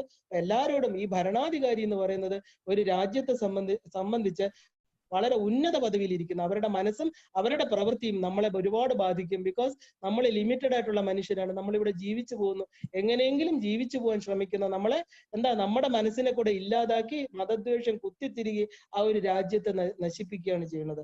അപ്പോ രാമരാജ്യം ഇനി പറഞ്ഞ പോലെ അയോധ്യയുടെ പേരിൽ എല്ലാം ഉണ്ടാക്കിയത്, അഴിച്ചുവിടുന്നത് ശരിക്കും പറഞ്ഞ ഈ പറഞ്ഞ മതത്തിന്റെ പുറകെ നടക്കുന്ന ഭ്രാന്തന്മാരാണ്. പക്ഷെ ആ രാമന്റെ അനുഗ്രഹം കൊണ്ട് എല്ലാം കെട്ടടങ്ങി. അങ്ങനെ മനുഷ്യന്റെ മനസ്സ് എപ്പോഴാണോ ധർമ്മത്തിനും ആ ഒരു കീഴടക്കം, ധർമ്മമേ ജയിക്കൂ എന്നുള്ളത് ഈ രാമഭൂമി നമ്മുടെ പ്രധാനമന്ത്രി വന്ന് അതിനൊരു നിശ്ചയമായിട്ടൊരു തീരുമാനമുണ്ടാക്കി. നമ്മൾ കണ്ടു അവിടെ രാമക്ഷേത്രത്തിന്റെ കല്ലിടിയിൽ നടക്കുകയാണ്. അതിന് അദ്ദേഹം പോയി. അവിടെ ശംഖുനാഥമൊക്കെ നമ്മൾ കേട്ടു. വളരെ ഉയർന്ന തരത്തില് മതേതര രാഷ്ട്രത്തിൽ ഏത് ഭരണാധികാരിക്കും ഒരു പള്ളിക്ക് കല്ലിടുമ്പോ പോവാം, ഒരു രാമക്ഷേത്രത്തിന് പോവാം. ഇദ്ദേഹം എന്തിനാ രാമക്ഷേത്രത്തിന് പോയി എന്ന് പറഞ്ഞ് കുറെ മതവാദികൾ കിടന്ന് പട്ടി കുരയ്ക്കുന്ന പോലെ കുരയ്ക്കുന്നുണ്ട്. അവരെ ഒന്നും ശ്രദ്ധിക്കാതെ അദ്ദേഹം ധൈര്യപൂർവ്വം അവിടെ ചെല്ലുകയും അവിടെ നമസ്കരിച്ച് രാമരാജ്യം വരണമെന്ന ആഗ്രഹമുള്ള ഒരു രാമതത്വത്തില് അറിയുന്ന ഒരു മഹായോഗിയാണ് പ്രധാനമന്ത്രി. അദ്ദേഹം അവിടെ ചെന്ന് ആ രാമതത്വത്തെ നമസ്കരിച്ച് കണ്ണടച്ച് പ്രാർത്ഥിക്കുന്നു. അദ്ദേഹത്തിന്റെ ഈ രാജ്യം വീട്ടിൽ കൊണ്ടുപോകാനാണോ? അദ്ദേഹത്തിന്റെ സ്വന്തമാക്കാനാണോ? അല്ല, ഇവിടുത്തെ ഓരോ പ്രജയും നന്നാവണം, ഞാൻ ഭരിക്കുന്ന രാജ്യം അവിടെ എല്ലാവർക്കും നന്മ വരണമെന്നുള്ള ഏകമായിട്ടുള്ള, ആരെയും ഭിന്നിപ്പിച്ച് ഭരിക്കാതെ, അതാണ് ശരിക്കുള്ള ഒരു ഭരണാധികാരി. അദ്ദേഹം വന്നതുകൊണ്ട് മാത്രമാണ് ഇന്ന് ഭാരതം ഇങ്ങനെ കുറച്ചെങ്കിലും ഉയർന്നു വരുന്നത്. ഇല്ലെങ്കിൽ ഈ അയോധ്യയിൽ ഇനിയും 1000 പേര് വെട്ടി മരിച്ചേനെ. അതിനൊരു തീരുമാനം ഉണ്ടാക്കി അവിടെ രാമക്ഷേത്രം തന്നെ വരണം. രാമതത്വത്തെ അറിയാതെ കുറെ പറഞ്ഞ് ഒരു മതം പോയിട്ട് അവരുടെ ഈ ക്രിസ്ത്യാനിയോ മുസ്ലിമോ അവരുടെ ശാസ്ത്രം പോലും നേരെ പഠിക്കാതെ, തത്വങ്ങളെ ഉൾക്കൊള്ളാതെ, ഈ രാമതത്വത്തെ അറിയാതെ, രാമൻ എന്ന് പറയുന്ന ഒരു പുരുഷ രൂപമായിട്ട് കാണാതെ അദ്ദേഹത്തിന്റെ തത്വത്തിലോട്ട് ഇറങ്ങിച്ചെന്ന് അദ്ദേഹം എന്താണ് ആഗ്രഹിച്ചത്? ആ ജനങ്ങളുടെ, പ്രജകളുടെ ക്ഷേമം, ആ ഒരു തൽപരത്വം മനസ്സിലാക്കാതെ കുറെ ബാഹ്യമായിട്ട് എന്തിലൊക്കെയോ രമിക്കുന്ന കുറെ പേര് നമ്മൾ കാണുന്നുണ്ട്. കൂടുതലൊന്നും ഞാൻ പറയുന്നില്ല. എന്തായാലും നമുക്കൊരു വലിയ ആശ്വാസത്തിന് വഴിയുണ്ട്. രാമക്ഷേത്രം കല്ലിട്ട് കഴിഞ്ഞു. വളരെ നന്നായിട്ട് നാളെ അവിടെ ഒരു ക്ഷേത്ര നിർമ്മാണം വരും. ഈ രാമക്ഷേത്രം, ഈ അയോധ്യ, യുദ്ധമില്ലാത്ത ആ സ്ഥലം, അവിടുന്ന് പ്രസരിക്കുന്ന ആ പോസിറ്റീവ് എനർജി, രാമതത്വം ഉൾക്കൊള്ളുന്ന പൂജകള്, അവിടെ എല്ലാം തന്നെ അവിടുന്നുള്ള ആ ഒരു വൈബ്രേഷൻസ് എല്ലാവരുടെ മനസ്സിലും, യുദ്ധഭൂമികളായിരിക്കുന്ന മനുഷ്യ മനസ്സുകളില് ആ യുദ്ധത്തിന്റെ പ്രവണത, യുദ്ധമുണ്ടാകുന്ന എവിടെയാ? ആ ഒരു കോൺഫ്ലിക്റ്റ് വരുമ്പോ, നല്ലതും ചീത്തയും വരുമ്പോ, ആ ഒരു തെറ്റെന്ന് അംഗീകരിക്കാൻ പറ്റാത്ത ഈഗോ വരുമ്പോ, എല്ലാവരുടെ മനസ്സിലും അവിടുന്ന് ഉള്ള ആ രാമതത്വത്തിന്റെ, ആ സ്നേഹത്തിന്റെ, ആ ധർമ്മത്തിന്റെ, സത്യത്തിന്റെ, മൂല്യങ്ങളുടെ എല്ലാ പ്രകാശവും ഈ പറഞ്ഞ ഭാരതത്തിൽ മുഴുവനും തീർച്ചയായിട്ടും നമുക്കറിയാം. രാമൻ ഇരിക്കുന്നിടത്ത് രാമരാജ്യം ഇരിക്കുന്നിടത്ത് ഐശ്വര്യമേ ഉണ്ടാവൂ. രാമനെ പൂജിച്ചുകൊണ്ട് പറഞ്ഞ ആ വൈകുണ്ഠമായിരിക്കുന്ന വിഷ്ണുവിനെ പൂജിച്ചിരിക്കുന്ന പാർഷദന്മാരുൾപ്പെടെ എല്ലാ ദേവതകളും ആ രാമപാദത്തിൽ നമസ്കരിച്ചിരിക്കും. ആ ഒരു ഐശ്വര്യം ഒരു രാജ്യത്തിനുണ്ടാവുമെന്ന് നമുക്ക് തീർച്ചയായിട്ടും എന്താ പറയാ ആഗ്രഹിക്കാൻ നമുക്ക് പറ്റുമല്ലോ. അങ്ങനെ മനുഷ്യന്റെ മനസ്സ് എന്നത് സത്യത്തിനും ധർമ്മത്തിനും കെട്ടപ്പെട്ടതാണെങ്കിൽ നമുക്ക് എന്ത് ചെയ്യാം, നമുക്ക് കാട് വീടാക്കാം. അങ്ങനെയാണ് രാമൻ അത് ചെയ്യുന്നത്. ജ്യേഷ്ഠനെ അച്ഛനായി കണ്ടു, ചേട്ടത്തിയമ്മയെ അമ്മയായി കണ്ടു, സഹോദരനെ ലക്ഷ്മണനെയും എന്താ പറയാ സഹോദരനായിട്ട് കൂടെ കൊണ്ടുപോയി ആ തത്വങ്ങളെ, ആ ജീവിത മൂല്യങ്ങളെ ലോകത്തിന് കാണിച്ചു കൊടുക്കുന്നതാണ് രാമായണം. അപ്പൊ ഇത് നമ്മൾ എന്ത് ചെയ്യണം, ഈ തത്വങ്ങള് നമ്മുടെ രാമായണത്തിലെ ഈ ഓരോ തത്വങ്ങളെ നമ്മൾ ഉൾക്കൊണ്ടണം. അല്ലാതെ രാമൻ എന്തിന് സീതയെ കളഞ്ഞു, എന്തിന് മന്ധര വന്നു, ഇതൊക്കെയാണ് പ്രശ്നങ്ങളെന്ന് പറഞ്ഞ് രാമായണം അടച്ചു വെക്കുകയല്ല വേണ്ടത്. ഇതിന്റെ കിടക്കുന്ന ആഴത്തിൽ ഇറങ്ങിച്ചെല്ലണം. ഏത് സമുദ്രത്തിലും ആഴത്തിലെ മുത്തുകൾ കിട്ടുള്ളൂ. അതിന് കുറച്ച് ബുദ്ധിമുട്ടുണ്ട്. നമ്മുടെ കുറച്ച് തപസ് വേണം, കഠിനമായിട്ടുള്ള ഒരു ഏകാഗ്രമായിട്ടുള്ള മനസ്സ് വേണം. എന്നിട്ട് ഈ പറഞ്ഞ സമുദ്രത്തിലോട്ട് ഇറങ്ങിച്ചെന്ന് മുത്തുകളെ വാരിയെടുക്കണം. അതാണ് രാമതത്വങ്ങൾ. അല്ലാതെ എല്ലാ രാമായണ മാസവും 1-ാം തീയതി മുതൽ 31-ാം തീയതി വരെ രാമായണ ബുക്ക് എടുത്ത് വായിക്കുക. അത് കഴിഞ്ഞ് കുറെ പേര് കുറെ ബസ്സുകളൊക്കെ പിടിച്ച് നാലമ്പല ദർശനം, അതായത് 4 അമ്പലം ദർശിച്ചാൽ എന്താ എല്ലാരും പറയും, പാപമുക്തമാകുന്നു. ഈ 4 പേര് എങ്ങനെ ഈ 4 അമ്പലം ദർശിച്ചാൽ നമ്മുടെ പാപങ്ങൾ തീരുന്നത്? നമ്മൾ ചുമ്മാ വണ്ടി പിടിച്ച് എല്ലാരും കൂടെ സംസാരിച്ച് ഭക്ഷണം കഴിച്ച് ഒരു ദിവസം 4 ക്ഷേത്രത്തിൽ പോയി തൊഴുതിട്ട് വരാന്നേ ഉള്ളൂ. അങ്ങനെ അല്ല. നമ്മള് ഈ പറഞ്ഞ കൊറോണ സമയത്ത് അങ്ങനെ പോകാൻ പറ്റാത്തവരോട് ഞാൻ പറയാ, 4 അമ്പല ദർശനം നടത്തിയാലേ പാപം പോവുള്ളൂ എന്നില്ല. നമ്മുടെ പാപങ്ങളെ പോയില്ല എന്നോർത്ത് ദുഃഖിക്കാതെ, ഈ 4 അമ്പലം നമ്മൾ പോയില്ല എന്ന് വിചാരിക്കാതെ എന്താ വേണ്ടത്, ഈ പറഞ്ഞ അന്ധകരണ ചതുഷ്ടയങ്ങൾ, അതായത് 4ആക്കി തിരിച്ചിരിക്കുന്ന ചതുർവ്യൂഹങ്ങളാകുന്ന വാസുദേവൻ, സംഘർഷണൻ, അനിരുദ്ധൻ, പ്രദ്യുമ്നൻ എന്നീ പറഞ്ഞ പോലെ 4 പേരാണ് നമ്മുടെ മനസ്സിന്റെ 4 തലങ്ങൾ. രാമൻ, ലക്ഷ്മണൻ, ഭരതൻ, ശത്രുഘ്നൻ. ഇവരെന്ത് ചെയ്യണം, ഈ 4 തലങ്ങളിൽ പ്രതിഷ്ഠിക്കണം. ബാഹ്യമായിട്ടൊരു ബസ് എടുത്ത് പോകണ്ട, നമ്മുടെ മനസ്സുകൊണ്ട് പോകാമല്ലോ. ബസ് ടൂർ പോലെ അമ്പലങ്ങളിൽ പോവുകയല്ലേ ചെയ്യണത്. ഇപ്പൊ എന്താ, അത് യാന്ത്രികവും പ്രഹസനവും ഒക്കെ ആയതുകൊണ്ടാണ് ഈ കൊറോണ എന്ന് പറഞ്ഞിട്ട് ദൈവങ്ങൾ പറയുന്നത് മനുഷ്യർ അമ്പലത്തിലോട്ട് ചെല്ലണ്ടെന്ന്. മുഴുവനും നാടകങ്ങള്, വെറും നാട്യങ്ങള് ഇല്ലേ, പൈസ, അവിടെയുള്ള ഭരണാധികാരികൾ, അവിടെയുള്ള പൂജാരികള്, ക്ഷേത്രങ്ങളിലെ ദേവതകൾക്ക് പോലും അടുത്ത് അവര് മനുഷ്യനെ വിലക്കിയിരിക്കുന്ന ഒരു സമയം. ആലോചിച്ച് നോക്കൂ, ഇതിനകത്തെല്ലാം എന്തെങ്കിലും തത്വം ഇല്ലേ? എന്താ ക്ഷേത്രങ്ങളിൽ പോലും ഇന്ന് പോകാൻ പറ്റാത്തത്? അല്ലെങ്കിൽ ക്ഷേത്രത്തിനെ എന്തുകൊണ്ട് ഇതിൽ നിന്ന് മാറ്റി നിർത്തിക്കൂടാ? ഒരിടത്തും ഒരു ക്ഷേത്രങ്ങളിലും ചെല്ലണ്ടെന്ന് ദേവതമാരെന്തോ നിശ്ചയമെടുത്ത പോലെയാണ്. മനുഷ്യനെ അത്രയ്ക്ക് മനുഷ്യന്റെ മനസ്സ് വികലമായി പോയി. ഏത് ക്ഷേത്രത്തിൽ ചെന്ന് തൊഴുതാലും ഏത് ഗംഗയിൽ കുളിച്ചാലും മനുഷ്യന്റെ മനസ്സ് നന്നായില്ലെങ്കിൽ അവർക്ക് ഒരു ഉയർച്ചയും ഉണ്ടാവില്ല, അവർക്ക് ഒരു തലത്തിലും ഒന്നും നേടാൻ പറ്റില്ല. അപ്പൊ നമ്മൾ എന്താ ചെയ്യേണ്ടത്, നമ്മുടെ ഈ പറഞ്ഞ അന്ധകരണ ചതുഷ്ടയങ്ങളിൽ ഇവരെ 4 പേരെയും ഈ പറഞ്ഞ തത്വങ്ങളിലൂടെ നമ്മൾ ഈ മാസം സഞ്ചരിച്ച്, കർക്കടക മാസത്തിൽ സഞ്ചരിച്ചിട്ട് നമ്മൾ എന്ത് ചെയ്യണം, സ്വന്തം ധാമത്തിലേക്ക്, ഒരു രാമന്റെ, അതായത് രാമരാജ്യത്തിലേക്ക്, ദുഃഖങ്ങളില്ലാത്ത വൈകുണ്ഠമായിരിക്കുന്ന ആ കുണ്ഠിതങ്ങളൊന്നുമില്ലാത്ത സന്തോഷകരമായിട്ടുള്ള ശുദ്ധ ജ്ഞാനത്തില്, ശുദ്ധ ബോധത്തില്, അതായത് ആ ജ്ഞാന ഗംഗയിൽ കുളിച്ചിട്ട് എന്ത് ചെയ്യണം, ഹൃദയക്ഷേത്രത്തിന്റെ കവാടങ്ങൾ തുറക്കണം. നമ്മൾ 4 കവാടങ്ങളും അടച്ചിട്ടിരിക്കണം. മനസ്സ് മാത്രം പ്രവർത്തിച്ചുകൊണ്ടിരിക്കണം. എന്തൊക്കെയോ ചിന്തിക്കുന്നു, എന്തൊക്കെയോ പ്രവർത്തിക്കുന്നു, അങ്ങനെ പോകുന്നു. അങ്ങനെയല്ല, തന്റെ ആത്മസ്വരൂപത്തെ കണ്ട് വന്ദിക്കണം. ആ ശ്രീകോവിൽ നമ്മൾ തുറക്കണം. അതെന്നും അടച്ചു പൂട്ടി വെച്ചിരിക്കുക നമ്മൾ. ആ ശ്രീകോവിൽ, ആ അഷ്ടദള പത്മത്തിലിരിക്കുന്ന ജീവാത്മാവായിട്ടിരിക്കുന്ന, രാമനായിട്ടിരിക്കുന്ന, ദേവിയായിട്ടിരിക്കുന്ന, ശിവനായിട്ടിരിക്കുന്ന, ഏത് സ്വരൂപത്തിൽ വേണമെങ്കിലും ആ ഒരു നാമരൂപങ്ങൾ കൈക്കൊള്ളാൻ പറ്റുന്ന മഹാശക്തിയെ നമ്മൾ എന്ത് ചെയ്യണം, അവിടെ വന്ദിക്കണം. തന്റെ ജീവനെ ആ പാദപത്മങ്ങളിൽ സമർപ്പിക്കണം. അപ്പോഴേ നമ്മുടെ പാപങ്ങൾ ഇല്ലാതാക്കാൻ പറ്റൂ. അല്ലാതെ 4 അമ്പല ദർശനം കൊണ്ടല്ല പാപങ്ങൾ പോകുന്നത്. പരമാത്മ തത്വവുമായിട്ട് യോഗം ചെയ്യണം.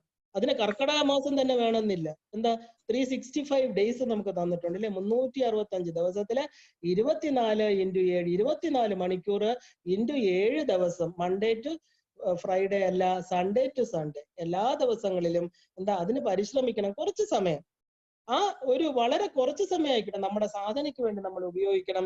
ഇത് തന്നെയാണ് രാമനിലേക്കുള്ള അയനം. അതായത് രാമായണ പുണ്യം എന്നൊക്കെ നമ്മൾ പറയണത്, രാമന്റെ ആ ഒരു ചരിതങ്ങൾ വായിക്കുമ്പോൾ നമ്മുടെ മനസ്സിൽ അടഞ്ഞു കിടന്ന അധ്യായങ്ങള്, അറകള് തുറക്കുന്നത് തന്നെ രാമായണ പുണ്യം.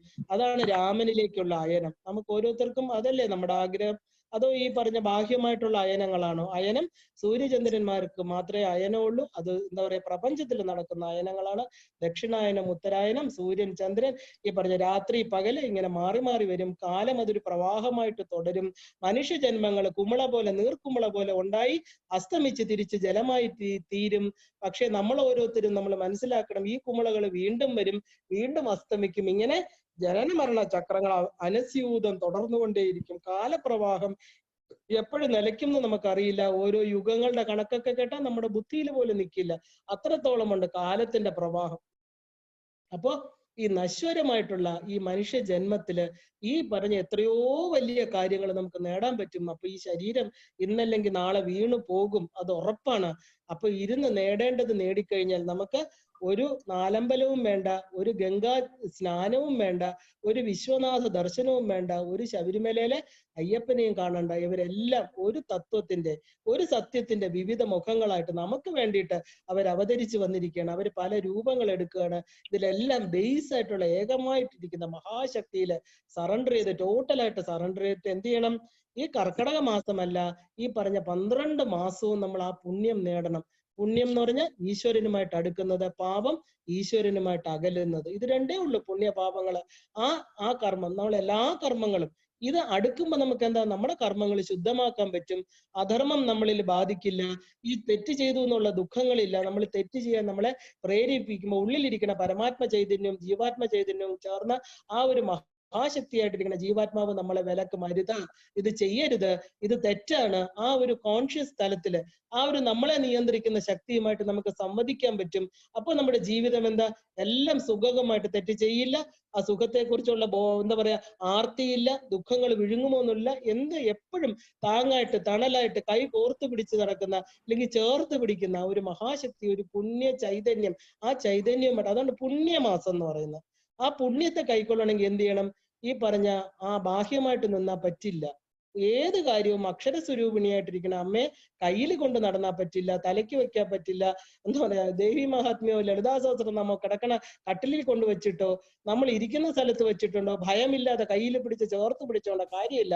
അതിലിരിക്കുന്ന ദേവതയെ അകത്തോട്ട് കൊണ്ടുവരണം. അക്ഷരങ്ങളാകുന്ന ബുക്ക് അതൊരു പേപ്പറാണ്. അത് അച്ചടിച്ച മഷി ഉണങ്ങുമ്പോഴും നാളെ കാലത്തിന്റെ ഇതുകൊണ്ടും ആ പേപ്പർ ചിലപ്പോൾ ദ്രവിച്ചു പോകും. പക്ഷെ ഈ അക്ഷരങ്ങള് എവിടെയാണോ കുറിക്കേണ്ടത് അത് എന്താ ചോര പൊടിയുന്ന വിധത്തിൽ ആ മനസ്സിലോട്ട് കുറിച്ചിടൂ. അവിടെ ആ ചോരയ്ക്ക് പകരം അത് തുടയ്ക്കാൻ ഒരു അമ്മയുണ്ടാവും. ദുഃഖങ്ങളാണ് അവിടെ, പിന്നെ ദുഃഖങ്ങൾ ഉണ്ടാവില്ല.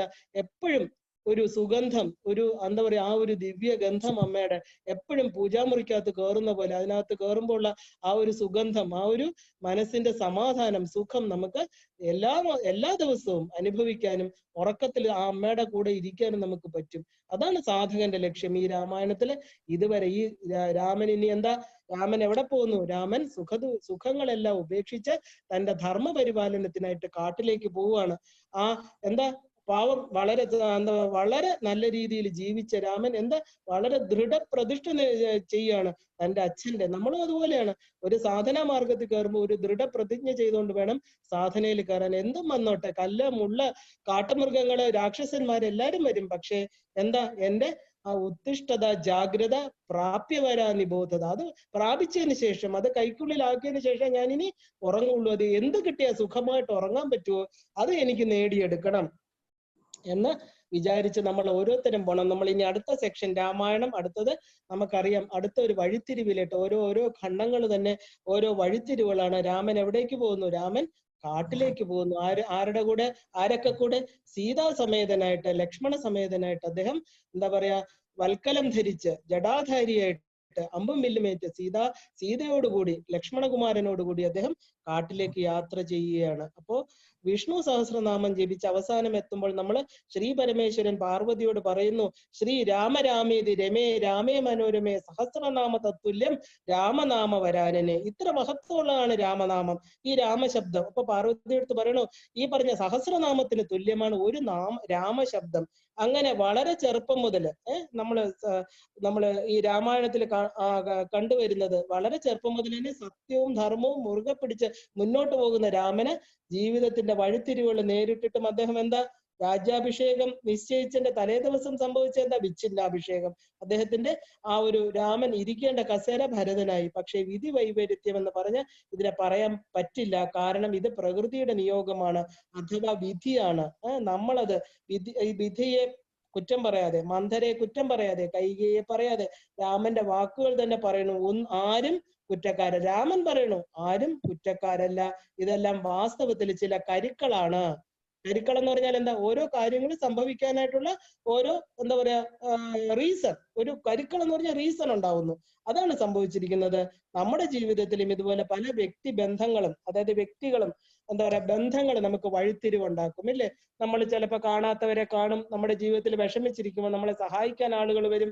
ചിലപ്പോൾ നമ്മൾ സന്തോഷമായിട്ടിരിക്കുമ്പോൾ നമ്മളെ ദുഃഖത്തിലോട്ട് പിടിച്ചിടാൻ കുറെ പേര് വരും. അങ്ങനെ എന്താ, നമുക്ക് കരുക്കൾ, ജീവിതം എന്തൊക്കെയാണോ നമുക്ക് കരുതി വെച്ചിരിക്കുന്നത് അതൊക്കെ നമുക്ക് നല്ലതാക്കാനും ചീത്തയാക്കാനും എവിടുന്ന് വരും? വിധി തന്നെ, ഈ പറഞ്ഞ പ്രകൃതി തന്നെ ഓരോ കരുക്കളെ നമ്മുടെ മുമ്പിൽ കൊണ്ട് നിർത്തും. നമ്മൾ പറയും, അയ്യോ എന്റെ ജീവിതത്തിൽ ഞാൻ വിചാരിച്ചില്ല ഇങ്ങനെയൊക്കെ സംഭവിക്കുമെന്നല്ലേ?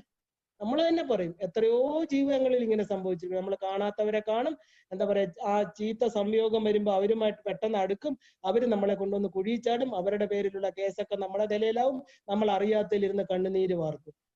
അതേസമയം ചിലപ്പോൾ നമ്മൾ ദുഃഖത്തിന്റെ വളരെ പ്രാപഞ്ചികമായിട്ടുള്ള ഒരുപാട് ദുഃഖങ്ങളിൽപ്പെട്ട് ഉഴലുമ്പോൾ നമുക്ക് സ്നേഹത്തോടെ ആർദ്രപൂർണമായിട്ട് നമ്മളെ കൈപിടിച്ചുയർത്താൻ, നമുക്ക് ഗുരുതത്വത്തെ പറഞ്ഞു തരാനും ചില ആളുകൾ വന്നെത്തും. സ്നേഹപൂർവ്വം വിഷമിക്കേണ്ട കുഞ്ഞ്, ജീവിതം ദുഃഖം മാത്രമല്ല സുഖവുമുണ്ട്, ഇതൊരു പാസിംഗ് സ്റ്റേറ്റ് ആണ്. ആഗമോ പായിനോ അനിത്യാഹ, ഒന്നും നിത്യമല്ല, അനിത്യമാണ്. അതുകൊണ്ട് നീ ദുഃഖത്തിൽ വീഴരുതേ, ഇതാണ് സത്യം എന്ന് കാണിക്കാനും ചിലപ്പോൾ നമുക്ക് ദൈവദൂതരെ പോലെ ആളുകൾ വരും. പക്ഷെ അത് എന്ത് കാണണം? ഇതെല്ലാം വിധി മഹിമ എന്ന് കാണണം, നിയതിഗതി എന്ന് കാണണം. എല്ലാ കാര്യങ്ങളും നിശ്ചയിക്കപ്പെട്ടതാണ്. നാം ഈ പ്രാരാബ്ധമാകുന്ന സ്ഥൂല ശരീരം എടുത്ത് വന്നിട്ടുള്ളത് ഇത് അനുഭവിക്കാനാണ്. അത് അനുഭവിച്ച് തീർത്തേ പറ്റൂ. അങ്ങനെ ഒരാൾ ഡിസിഷൻ എടുക്കുമ്പോൾ ഇതെല്ലാം സഹിക്കാനുള്ള ഒരു ആത്മശക്തി നമ്മുടെ ഉള്ളിൽ നിന്ന് വരും. അപ്പൊ അങ്ങനെ കൈകേയ രാജ്യത്ത് പോയ ഭരതൻ തിരിച്ചു വന്നപ്പോഴാണ് കാര്യങ്ങളൊക്കെ അറിയണത്. ഇവിടെ വന്നപ്പോ എന്താ, കൂടുതൽ വഷളായിട്ടുള്ള രംഗങ്ങളാണ് കാണുന്നത്. എന്തോ പെട്ടെന്ന് വിളിച്ചു വരുത്തുന്നു, അദ്ദേഹം വരികയാണ്. തന്റെ സീമന്തപുത്രനെ രാജ്യാഭിഷേകം ചെയ്യാൻ ഉറച്ച അച്ഛന്റെ തീരുമാനം ഒരു നിമിഷം കൊണ്ട് എന്താ, മന്ധരയുടെ കുബുദ്ധി കൊണ്ട് കൈകേയിയുടെ പ്രവർത്തിച്ചെന്താ, ആ കുബുദ്ധി എന്ന് തന്നെ നമുക്ക് പറയാം. മന്ധരയുടേത് കാരണം വളവാണ്, 3 വളവുകൾ ഉള്ളവള് മന്ധര, ത്രിവക്ര. അതായത് ഇത് ശരീരത്തിന് മാത്രമല്ല ഉള്ളത്, 3 വളവുകൾ എവിടെ? മനസ്സിനാണുള്ളത്. നമ്മുടെ ഈ പറഞ്ഞ കേരളത്തിൽ ഒരുപാട് പേർക്ക് ശരീരത്തിന് കാണാൻ നല്ല സൗന്ദര്യമൊക്കെ ഉണ്ട്, പക്ഷെ മനസ്സ് 3 അല്ല 1000 വളവുകളാ. എത്രത്തോളം ആളുകളെ പറ്റിക്കാം, വെട്ടിക്കാം, തട്ടിക്കാം, ഇതൊക്കെയാണ് ചിന്തിക്കുന്നത്. ഈ രാമായണത്തിൽ കാണുന്നതും നമ്മൾ കാണുന്നുണ്ട്. കൃഷ്ണന് കംസൻ അംഗരാഗം കൊടുക്കുന്ന ഒരു വ്യക്തി കുബ്ജ 3 വളവുകൾ കൊണ്ട് കൂനി. ഈ പൊക്കം ഇല്ലാത്തവരെയൊക്കെ എന്താ നമ്മൾ ഭയക്കണമെന്ന് പറയണം, അവരുടെ മനസ്സ് അതുപോലെ ലിമിറ്റഡ് ആണെന്ന് പറയും. അതുപോലെ തന്നെ ഈ പറഞ്ഞ മന്ധര എന്താ, 3 വളവുകളുണ്ട് അവക്ക്.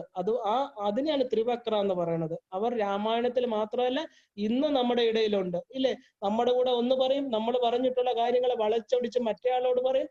അവര് തമ്മിലുള്ള ഒരു പ്രശ്നങ്ങൾ ഉണ്ടാക്കാൻ ബഹുമിടുക്കരാണ്. പക്ഷേ സാധനാ തലത്തിൽ ഒരിക്കലും ഇങ്ങനെ ചെയ്യരുത്. എന്തെന്ന് വെച്ചാൽ നമ്മുടെ വേറൊരാളെ തമ്മിൽ പരസ്പരം എന്താ പറയാ ശത്രുക്കളാക്കുന്നത് നമ്മുടെ സാധന ഒരു പടി താഴോട്ട് പോവുകയുള്ളൂ, ഒരിക്കലും മേളിലോട്ട് പോവില്ല. നമുക്ക് പല പല വാസനാസ് ഉണ്ടായിരിക്കാം, അതൊക്കെ ക്ഷയിപ്പിക്കാനാണല്ലോ നമ്മൾ സാധനയിൽ വരുന്നത്. പക്ഷെ അത് ഈ പറഞ്ഞ ഒരു തലം നമുക്ക് ഒരിക്കലും നല്ലതല്ല. മാത്രമല്ല ത്രിവക്രകളുമായിട്ട്, അതായത് കുബ്ജയെ പോലെ മന്ധരെ പോലെ ഉള്ളവരുമായിട്ടുള്ള സംഘം കംപ്ലീറ്റ് ഒഴിവാക്കിയേ പറ്റൂ. അതിനൊരു ലോകനീതിയാണ്. എന്റെ ഫ്രണ്ട്ഷിപ്പാണ്, ജനിച്ചത് മുതൽ എന്റെ കൂടെ ഉണ്ടായിരുന്നതാണ്, എനിക്ക് തള്ളി പറയാൻ പറ്റില്ല. എന്റെ ഭർത്താവ് പറഞ്ഞു ഒരു കാരണവശാലും ആ കൊമ്പ് മുറിച്ചില്ലെങ്കിൽ അതിൽ നിന്നുള്ള എന്താ പറയാ ആ ഒരു ദുഷ്പ്രവണതകളെല്ലാം നമ്മളെയും ബാധിച്ച് നമ്മളും സാധനയിൽ നിന്ന് പതിക്കും. സംശയം വേണ്ട. അവര് 5 മാസം ഫോൺ ചെയ്യേണ്ട, 1 മാസം 1 ദിവസം വിളിച്ചാൽ മതി. ആ 1 മണിക്കൂർ കൊണ്ട് നമ്മുടെ മനസ്സിനെ വിഷം കയറ്റും. ഇത്രയും സാധനം നീ അങ്ങനെ ചെയ്തോ, ഇങ്ങനെ ചെയ്തതൊക്കെ വെറും തട്ടിപ്പാണ്, കള്ളമാണ്. ഇപ്പൊ ഊതി ഊതി ഊതി ഊതി മന്ധരെ പോലെ എന്താ ഈ കൈകേയി പതിച്ചവരെ നമ്മളും ഇതൊക്കെ സത്യമാണോ മിഥ്യയാണോ, നമ്മൾ അവരോടെല്ലാം എതിർത്ത് നിൽക്കുമെങ്കിലും നമ്മുടെ മനസ്സൊരു ഡിലമ, എന്താണ് ഇത് ശരിയാണോ, ഇനി അങ്ങനെ ആയിരിക്കും എന്ന് ചിന്തിക്കുന്ന ഒരു മനസ്സുണ്ടാക്കാൻ ഒരു ഭയങ്കര വിദഗ്ധരാണ്. അതിന് നമ്മൾ കാലത്തിനെയോ നിയതിയൊന്നും കുറ്റം പറഞ്ഞിട്ട് കാര്യമില്ല. സാധനാ തലത്തിൽ അവരിൽ നിന്ന് നമ്മൾ എന്ത് ചെയ്യണം, അകന്ന് നിന്ന് നിൽക്കുക തന്നെ വേണം. ഇല്ലെങ്കിൽ പതിച്ചു കഴിഞ്ഞിട്ട് എനിക്ക് പിന്നെ ഡിപ്രഷൻ ആണെന്ന് പറഞ്ഞിട്ട് കാര്യമില്ല. ഡിപ്രഷനും എന്താ പറയാ സപ്രഷനും ഒക്കെ ഉണ്ടാക്കുന്നത് നമ്മളാ. അതുകൊണ്ട് നമ്മൾ അത് തീരുമാനിച്ചുറച്ചോളണം. അപ്പൊ എന്താ, ഇവർക്ക് 3 ഗുണങ്ങളുണ്ടാവും ഈ മന്ധരമാർക്ക്. എന്താ, സത്വം, രജസ്, താമസം, ഈ 3 വളവ് ശ്രീകൃഷ്ണ അവതാരത്തിൽ കുബ്ജയായിട്ട് ഭഗവാന് എന്താ ചെയ്യുന്നത്? കുബ്ജയുടെ വിരല് കാലില് മുകളിലോട്ട് നോക്കാൻ പറ്റുന്നില്ല. അദ്ദേഹം ചോദിക്കുന്നുണ്ടോ ഈ പാത്രത്തിൽ എന്താണ് ഇരിക്കുന്നതെന്ന് ചോദിക്കുന്നു. അപ്പൊ അവള് എന്താ പറയാ, സൗന്ദര്യം ഇല്ലാത്തതുകൊണ്ട് ഭഗവാനെ നോക്കാൻ പറ്റുന്നില്ല. അത്രയും സത്വപ്രധാനിയായിട്ടുള്ള കൃഷ്ണന്റെ മുഖത്ത് ഈ പറഞ്ഞ മനസ്സിന് വളവുള്ള സ്ത്രീ, ദുർഗുണങ്ങൾക്ക് ഇരിപ്പിടമായിട്ടുള്ള ഒരു സ്ത്രീ എങ്ങനെ നോക്കും? അവളുടെ ശാപമാണ് ഇതെല്ലാം. ഇത് കൃഷ്ണൻ അറിയാം. അദ്ദേഹം ചോദിക്കുന്നു, നിനക്ക് എന്നെ കാണണ്ടേ? എന്റെ മുഖത്ത് കാണണ്ടേ? നോക്കുന്നുണ്ട്, എനിക്ക് കാണാൻ പറ്റുന്നില്ല, കൂനല്ലേ എന്ന് ചോദിക്കുന്നു. ഭഗവാൻ എന്ത് ചെയ്യണു? തന്റെ തള്ളവിരല് ഒന്ന് അമർത്തി പിടിച്ചിട്ട് ആ താടി പോകുന്ന എടുത്ത് മേളിലോട്ട് പോകുക. അതായത് മൂലാധാരം മുതൽ സ്വാധിഷ്ഠാന ചക്രം വരെ വളഞ്ഞു കിടക്കുകയായിരുന്നു. അതിനെന്ത് ചെയ്തു? നേരെയാക്കി, എനർജി ഫ്ലോ നേരെയാക്കി. ആ ജീവാത്മാവ് നേരെ ശ്വാസം ഒഴുകാൻ തുടങ്ങി. കാണേണ്ടതുപോലെ കണ്ടു. ഭഗവാന്റെ തന്റെ കൈയുടെ സ്പർശമുണ്ടായി. ഈ പറഞ്ഞ ബാഹ്യത്തിലും സൗന്ദര്യമുണ്ടായി, ആന്തരിക സൗന്ദര്യം ഉണ്ടായി കുബ്ജയ്ക്ക്. അപ്പൊ എന്താ? സത്തിനോട് യോഗം ചേരുമ്പോ ആ സത്തിന്റെ സ്പർശം ഉണ്ടാവുമ്പോ എന്താ ഉണ്ടാവുന്നത്? ബാഹ്യ സൗന്ദര്യം, ആന്തരിക സൗന്ദര്യം ഉള്ളവർക്ക് മാത്രമേ ബാഹ്യ സൗന്ദര്യം കൂടുതലായിട്ട് ഉണ്ടാവുള്ളൂ. അല്ല, മനസ്സ് ഒരുപാട് വക്രമാകുമ്പോൾ, നെഗറ്റീവ് ഫീലിങ്സ് ഉള്ളവര് സാധാരണഗതിയിൽ അവരുടെ മനസ്സും ശരീരവും എല്ലാം തന്നെ ഒരു നെഗറ്റീവ്, എത്ര സൗന്ദര്യം ഉണ്ടെങ്കിലും അവരുടെ അടുത്ത് പോകാൻ പറ്റില്ല. ഇതൊക്കെയാണ് ശൂർപ്പണഖ. എത്ര സൗന്ദര്യം, പൂതന എത്ര സുന്ദരിയായിട്ട് വന്നിട്ട് എന്താ? അവരുടെ യഥാർത്ഥ സ്വഭാവം കുറച്ച് കഴിയുമ്പോൾ പുറത്തു വരും. അപ്പോ ഈ പറഞ്ഞ ശൂർപ്പണഖയാണെങ്കിലും ഈ പറഞ്ഞ കുബ്ജയാണെങ്കിലും എല്ലാം എന്താ? അവർക്ക് ശാപങ്ങളാണ്. അവർ ചെയ്ത കർമ്മങ്ങളുടെ ഫലമായിട്ടാണ് അവർക്ക് ആ ശരീരം കിട്ടിയിരിക്കുന്നത്. അപ്പൊ എന്താ?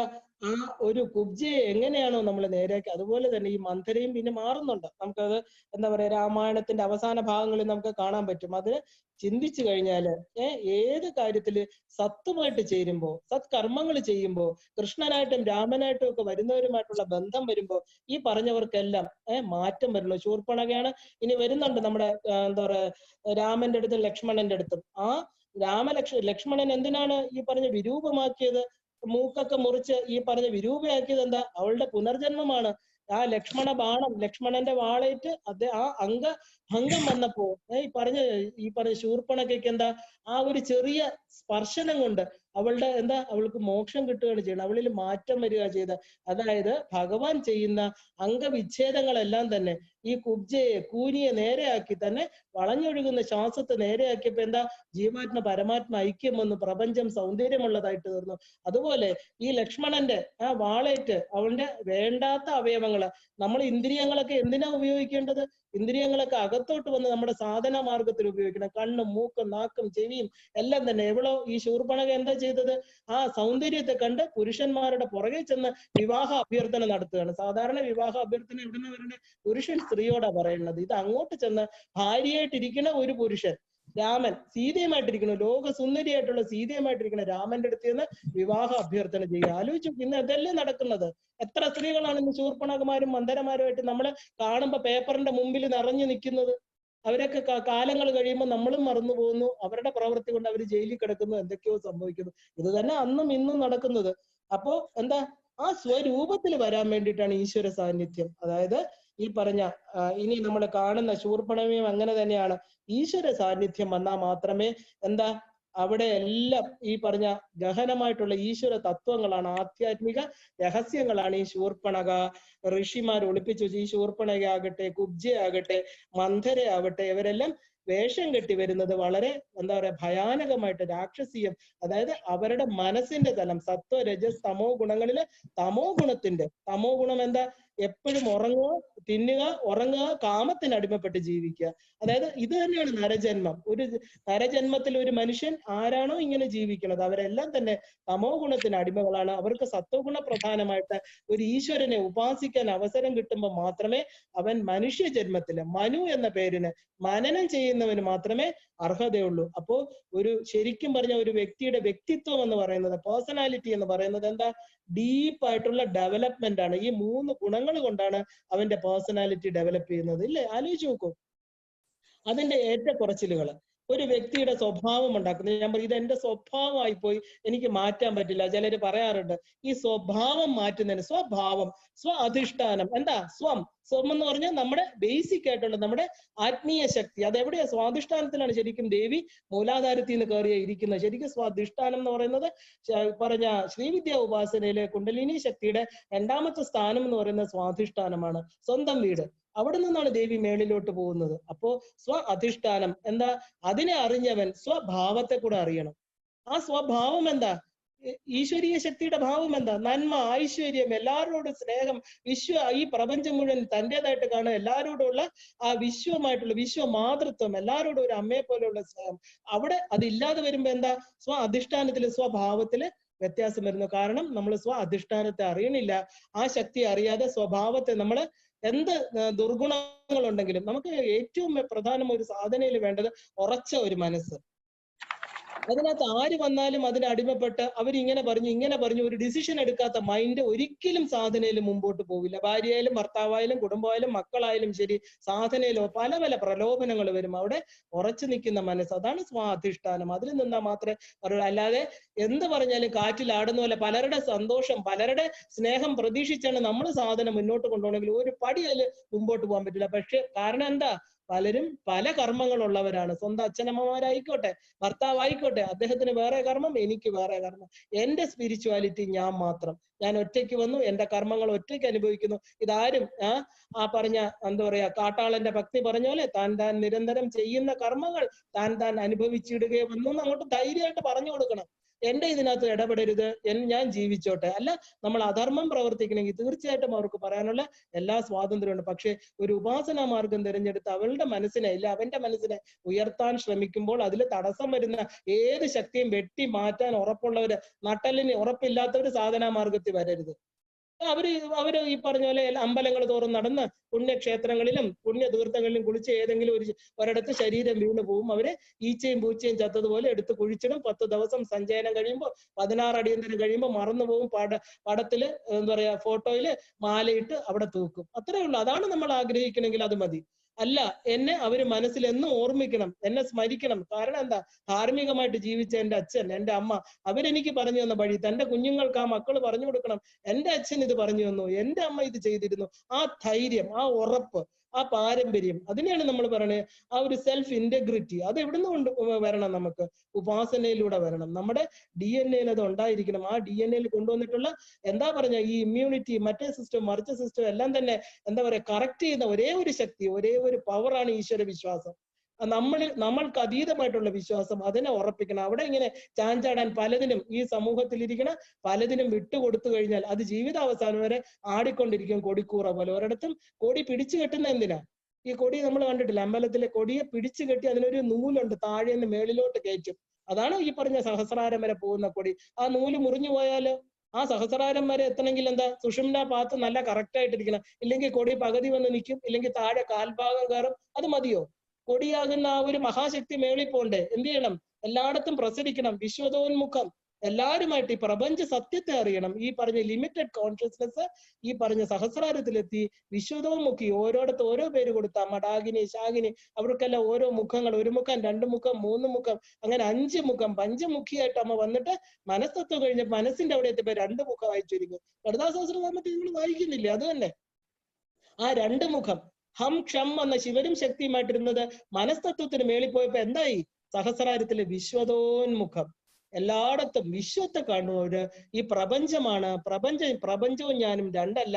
ഈ പറഞ്ഞ ലിമിറ്റഡ് ആയിട്ടുള്ള ഞാൻ ഈ പ്രപഞ്ചത്തെ അറിയണമെങ്കിൽ എന്ത് ചെയ്യണം? എന്റെ മൂലാധാര തത്വത്തിൽ നിന്ന് ഞാൻ ഉയർന്ന് ആ കൊടിക്കൂറ ഉയർന്ന് ഈ പറഞ്ഞ പല വെട്ടുകളുള്ള, നമ്മൾ കാണാം ആ കൊടിമരത്തിന് പല വെട്ടുകൾ. ഇതെല്ലാം തന്നെ നമ്മുടെ ഈ പറഞ്ഞ എന്താ സുഷുമ്ന 3 ചിത്രണി നാഡി എന്ന് പറഞ്ഞ് ആ പറഞ്ഞ അടിയിൽ കൂടെ ഒഴുകുന്ന നാഡി, ഇടാ പിങ്കള നാഡിയിലൂടെ ഒഴുകുന്ന ഗംഗാ യമുന തത്വങ്ങളും നടുക്കൂടെ ഒഴുകുന്ന സുഷുമ്നയിലൂടെ രണ്ടും കൂടെ ചേർന്ന് ഒഴുകി അതിന്റെ അടിയിലൂടെ നമ്മൾ കാണാത്ത സരസ്വതി നദി, ജ്ഞാനപ്രവാഹം, ജ്ഞാനഗംഗ, അതാണ് സരസ്വതി. കാണാൻ പറ്റില്ല, അത് നമുക്ക് ഉണ്ടാകണം. 3-ാം തൃക്കണ്ണ് തുറന്ന് എന്താ? അഗ്നിയാണ് അവിടെ. അതുപോലെ ഈ തത്വത്തെ നമ്മൾ കാണാൻ പറ്റില്ല. അതാണ് ഈ പറഞ്ഞ 2-3 നാഡികൾക്കടിയിൽ നമുക്ക് ഗോപ്യമായിട്ടുള്ള ഒരു നാഡിയും കൂടെ ഉണ്ട്. ഞാൻ അന്ന് തുടക്കത്തിൽ തന്നെ അത് ലളിതാ സഹസ്രനാമത്തിൽ പറഞ്ഞു, ചിത്രിണി നാഡി. ഈ ചിത്രിണി നാഡിയാണ് നമ്മുടെ മൂലാധാരത്തിലിരിക്കുന്ന തത്വത്തെ ഈ പറഞ്ഞ അദൃശ്യമായിട്ട് ഒഴുകുന്ന നദി പോലെ നമ്മുടെ ഈ പറഞ്ഞ കുണ്ടലിനി ഉണരുമ്പോൾ ഈ ഈ പാലറ്റ് ഏരിയയിൽ കൂടെ നമ്മുടെ ഈ പറഞ്ഞ വിശുദ്ധ ചക്രത്തിൽ വരുമ്പോൾ നമ്മുടെ ഈ ബാക്കിൽ കൂടെ വന്ന് അത് എവിടെ കണക്ട് ചെയ്യും? ആദ്യം യുക്ത ത്രിവേണി, നമ്മുടെ സ്റ്റാർട്ട് ചെയ്യുന്ന ത്രിവേണി സംഗമം എവിടെ നടക്കുന്നു? ത്രിവേണി എന്ന് പറഞ്ഞാൽ ഗംഗോത്രി യമുനോത്രി ഉത്ഭവിക്കുന്നത് നമ്മുടെ മൂലാധാരത്തിലാണ്. രണ്ട് ഗംഗയും യമുനയും അത് ഉത്ഭവിച്ച് ആ പറഞ്ഞ സരസ്വതി നദി അടിയിൽ കൂടുന്ന ജ്ഞാനപ്രവാഹത്തിലൂടെ, അതായത് ഓരോ തലം കടക്കുമ്പോഴും, ഒരു സ്വാധിഷ്ഠാനം, മണിപൂരകം, അനാഹതമൊക്കെ കടക്കുമ്പോൾ ഓരോ ജ്ഞാനത്തിലൂടെ ഓരോ കെട്ട് പൊട്ടി ഒരു ബ്രഹ്മഗ്രന്ഥിയെ വിച്ഛേദിച്ച് ആ ഒരു വിഷ്ണു ഗ്രന്ഥിയെ ഭേദിച്ച് രുദ്രഗ്രന്ഥിയിൽ എത്തുമ്പോൾ, അതായത് ഈ പറഞ്ഞ തുടങ്ങിയിടത്തുള്ള ആ മൂന്ന് ത്രിവേണി മൂന്നായിട്ട് ഒഴുകിയ നദി ഒരുമിച്ച് എന്ത് ചെയ്യുന്നു? ആജ്ഞാചക്രത്തിൽ വരുമ്പോൾ മുക്ത ത്രിവേണി എവിടെയാണോ മൂന്നായിട്ടിരുന്നത്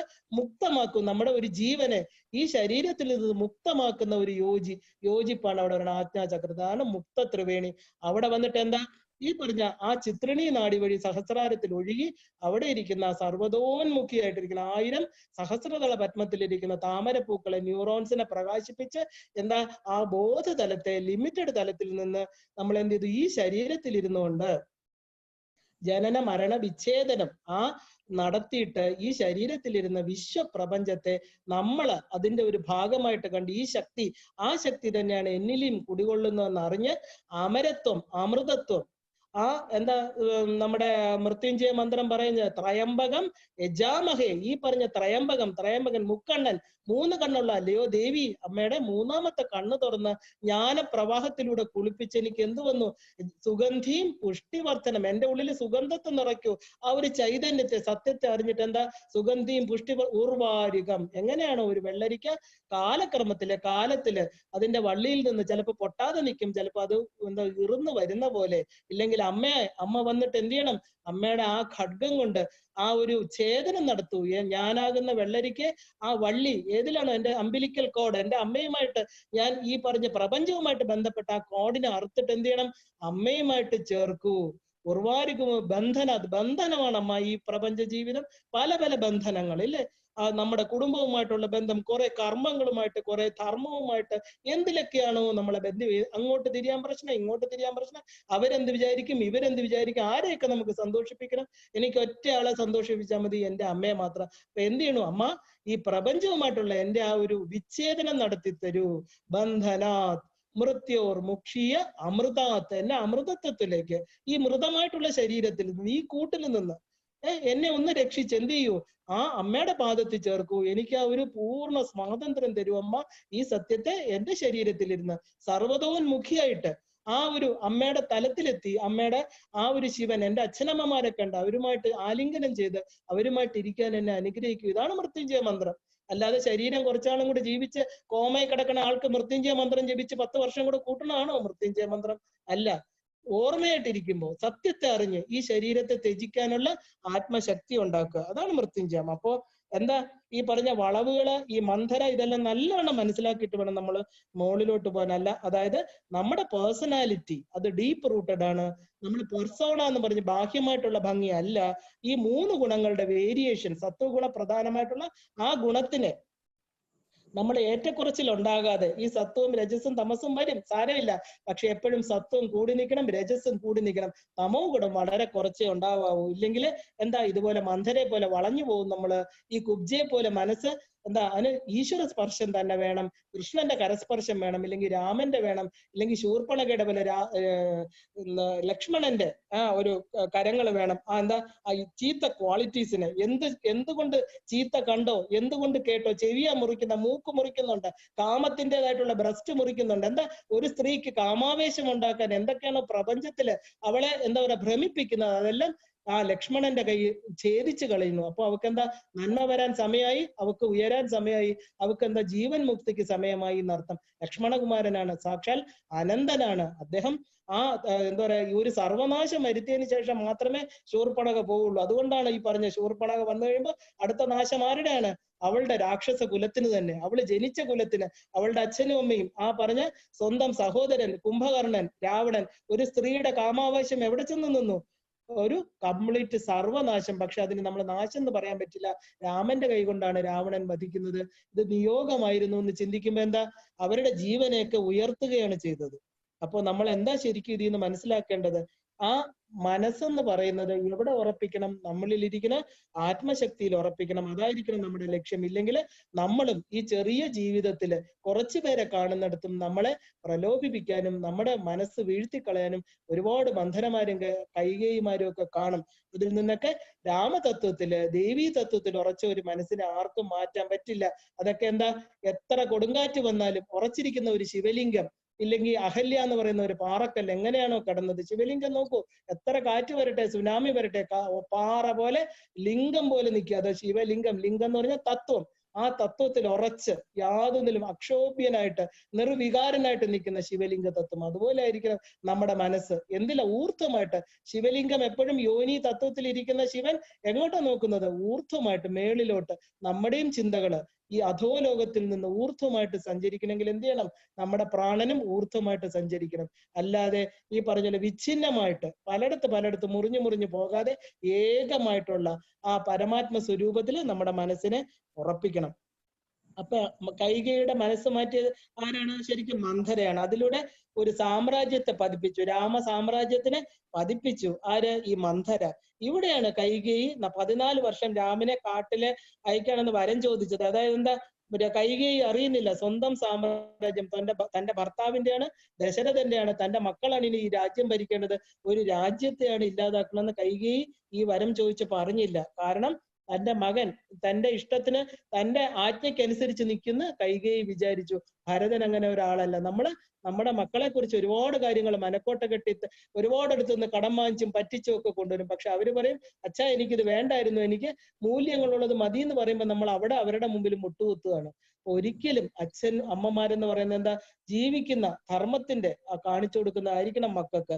അപ്പൊ എന്താ ശരിക്കും പിന്നെ കൈകേയിയുടെ മുഖം ഒരിക്കലും ഈ പറഞ്ഞ ഭരതൻ കണ്ടിട്ടില്ല. അമ്മ ഇനി എനിക്ക് ഒരിക്കലും കാണണ്ടെന്നാ ഭരതൻ പറയുന്നത്. നോക്കൂ, ഒരമ്മയായിട്ട് പോലും ഒരു മകനിൽ നിന്ന് ഈ ഒരെണ്ണം കേട്ട് കഴിഞ്ഞാൽ ഏതമ്മയ്ക്ക് പിന്നെ സന്തോഷം ഉണ്ടാവും? അമ്മ ഇത്രയും ദുഷ്ടയാണോ? എന്റെ അച്ഛന്റെ മരണത്തിന് കാരണമാക്കിയവളാണോ? എന്റെ സ്വന്തം ജ്യേഷ്ഠനെ കാട്ടിലയച്ച അമ്മയ്ക്ക് എങ്ങനെ ഇത്രയും നികൃഷ്ടയാവാൻ പറ്റി എന്നാണ് ചോദിക്കുന്നത്.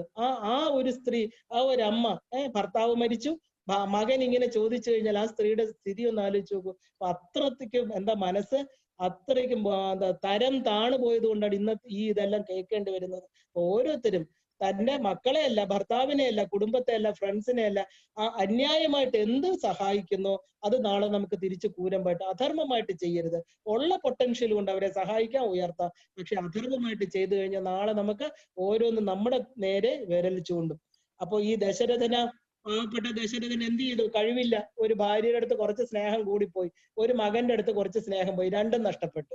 ഒന്ന് ആലോചിച്ച് നോക്കൂ, എവിടെ കൂടിയോ അവിടെ നഷ്ടപ്പെട്ടു. അതുകൊണ്ടാണ് കൂടരുതെന്ന് പറയണത്. എപ്പോഴും ഒരു എന്താ പറയാ സ്റ്റേറ്റ് ഒരു ബാലൻസ് വേണം. അപ്പൊ ദശരഥനോ പുത്ര ദുഃഖത്താൽ ഭരിക്കുമെന്ന് എന്താ പറയാ ഉറപ്പായി. അദ്ദേഹത്തിന് എന്താ, അതിനും ഒരു കാരണമുണ്ട്, ഇപ്പൊ പറഞ്ഞു. എന്നാൽ ഇതിന്റെ കൂടെ നമ്മൾ പറഞ്ഞു പോവാണ്. പുത്ര ദുഃഖത്താൽ മരിക്കുന്നതിന് വേറൊരു കാരണം അദ്ദേഹത്തിന്റെ കർമ്മം തന്നെ. എന്താ, കാട്ടിൽ നായാട്ടിന് പോയ രാജാവ് അന്ധദമ്പതികളുടെ ഏകപുത്രൻ വെള്ളം കുടിക്കാൻ പോയി അരുവിയില് കുടം നിറയ്ക്കുന്ന ശബ്ദം കേട്ടപ്പോ ആനയാണെന്ന് തെറ്റിദ്ധരിച്ച് മരിച്ച ഋഷികുമാരന്റെ എന്താ പറയാ അമ്പെയ്തു, ആനയാണെന്ന് പറഞ്ഞ് ഋഷികുമാരൻ അമ്പെയ്ത് വീണു. ആ വൃദ്ധ മാതാക്കളുടെ ശാപം, അതായത് പുത്ര ദുഃഖത്താൽ മരിക്കട്ടെ എന്ന് ഒരു പ്രധാനമായിട്ടുള്ള ശാപം കിടക്കുന്നു. അപ്പൊ ശാപം കാരണമായിട്ട് കിടന്നുകൊണ്ട് കാര്യങ്ങളെല്ലാം അതുവഴി തന്നെ നീങ്ങി വരികയാണ്. അത് നടന്നേ പറ്റുള്ളൂ. പിന്നെ രാമൻ ഭൂമിയിൽ അവതരിച്ചത് എന്താ, തന്റെ പാർഷദന്മാരായ ജയവിജയന്മാർക്ക് മോക്ഷം കൊടുത്ത് തിരിച്ച് വൈകുണ്ഠത്തേക്ക് കൊണ്ടുപോകാനാണ്. അവരാണ് രാമനും കുംഭകർണനും. സനകാദികളുടെ ശാപം കൊണ്ടാണ് അവർ ഭൂമിയിലേക്ക് വീണത്.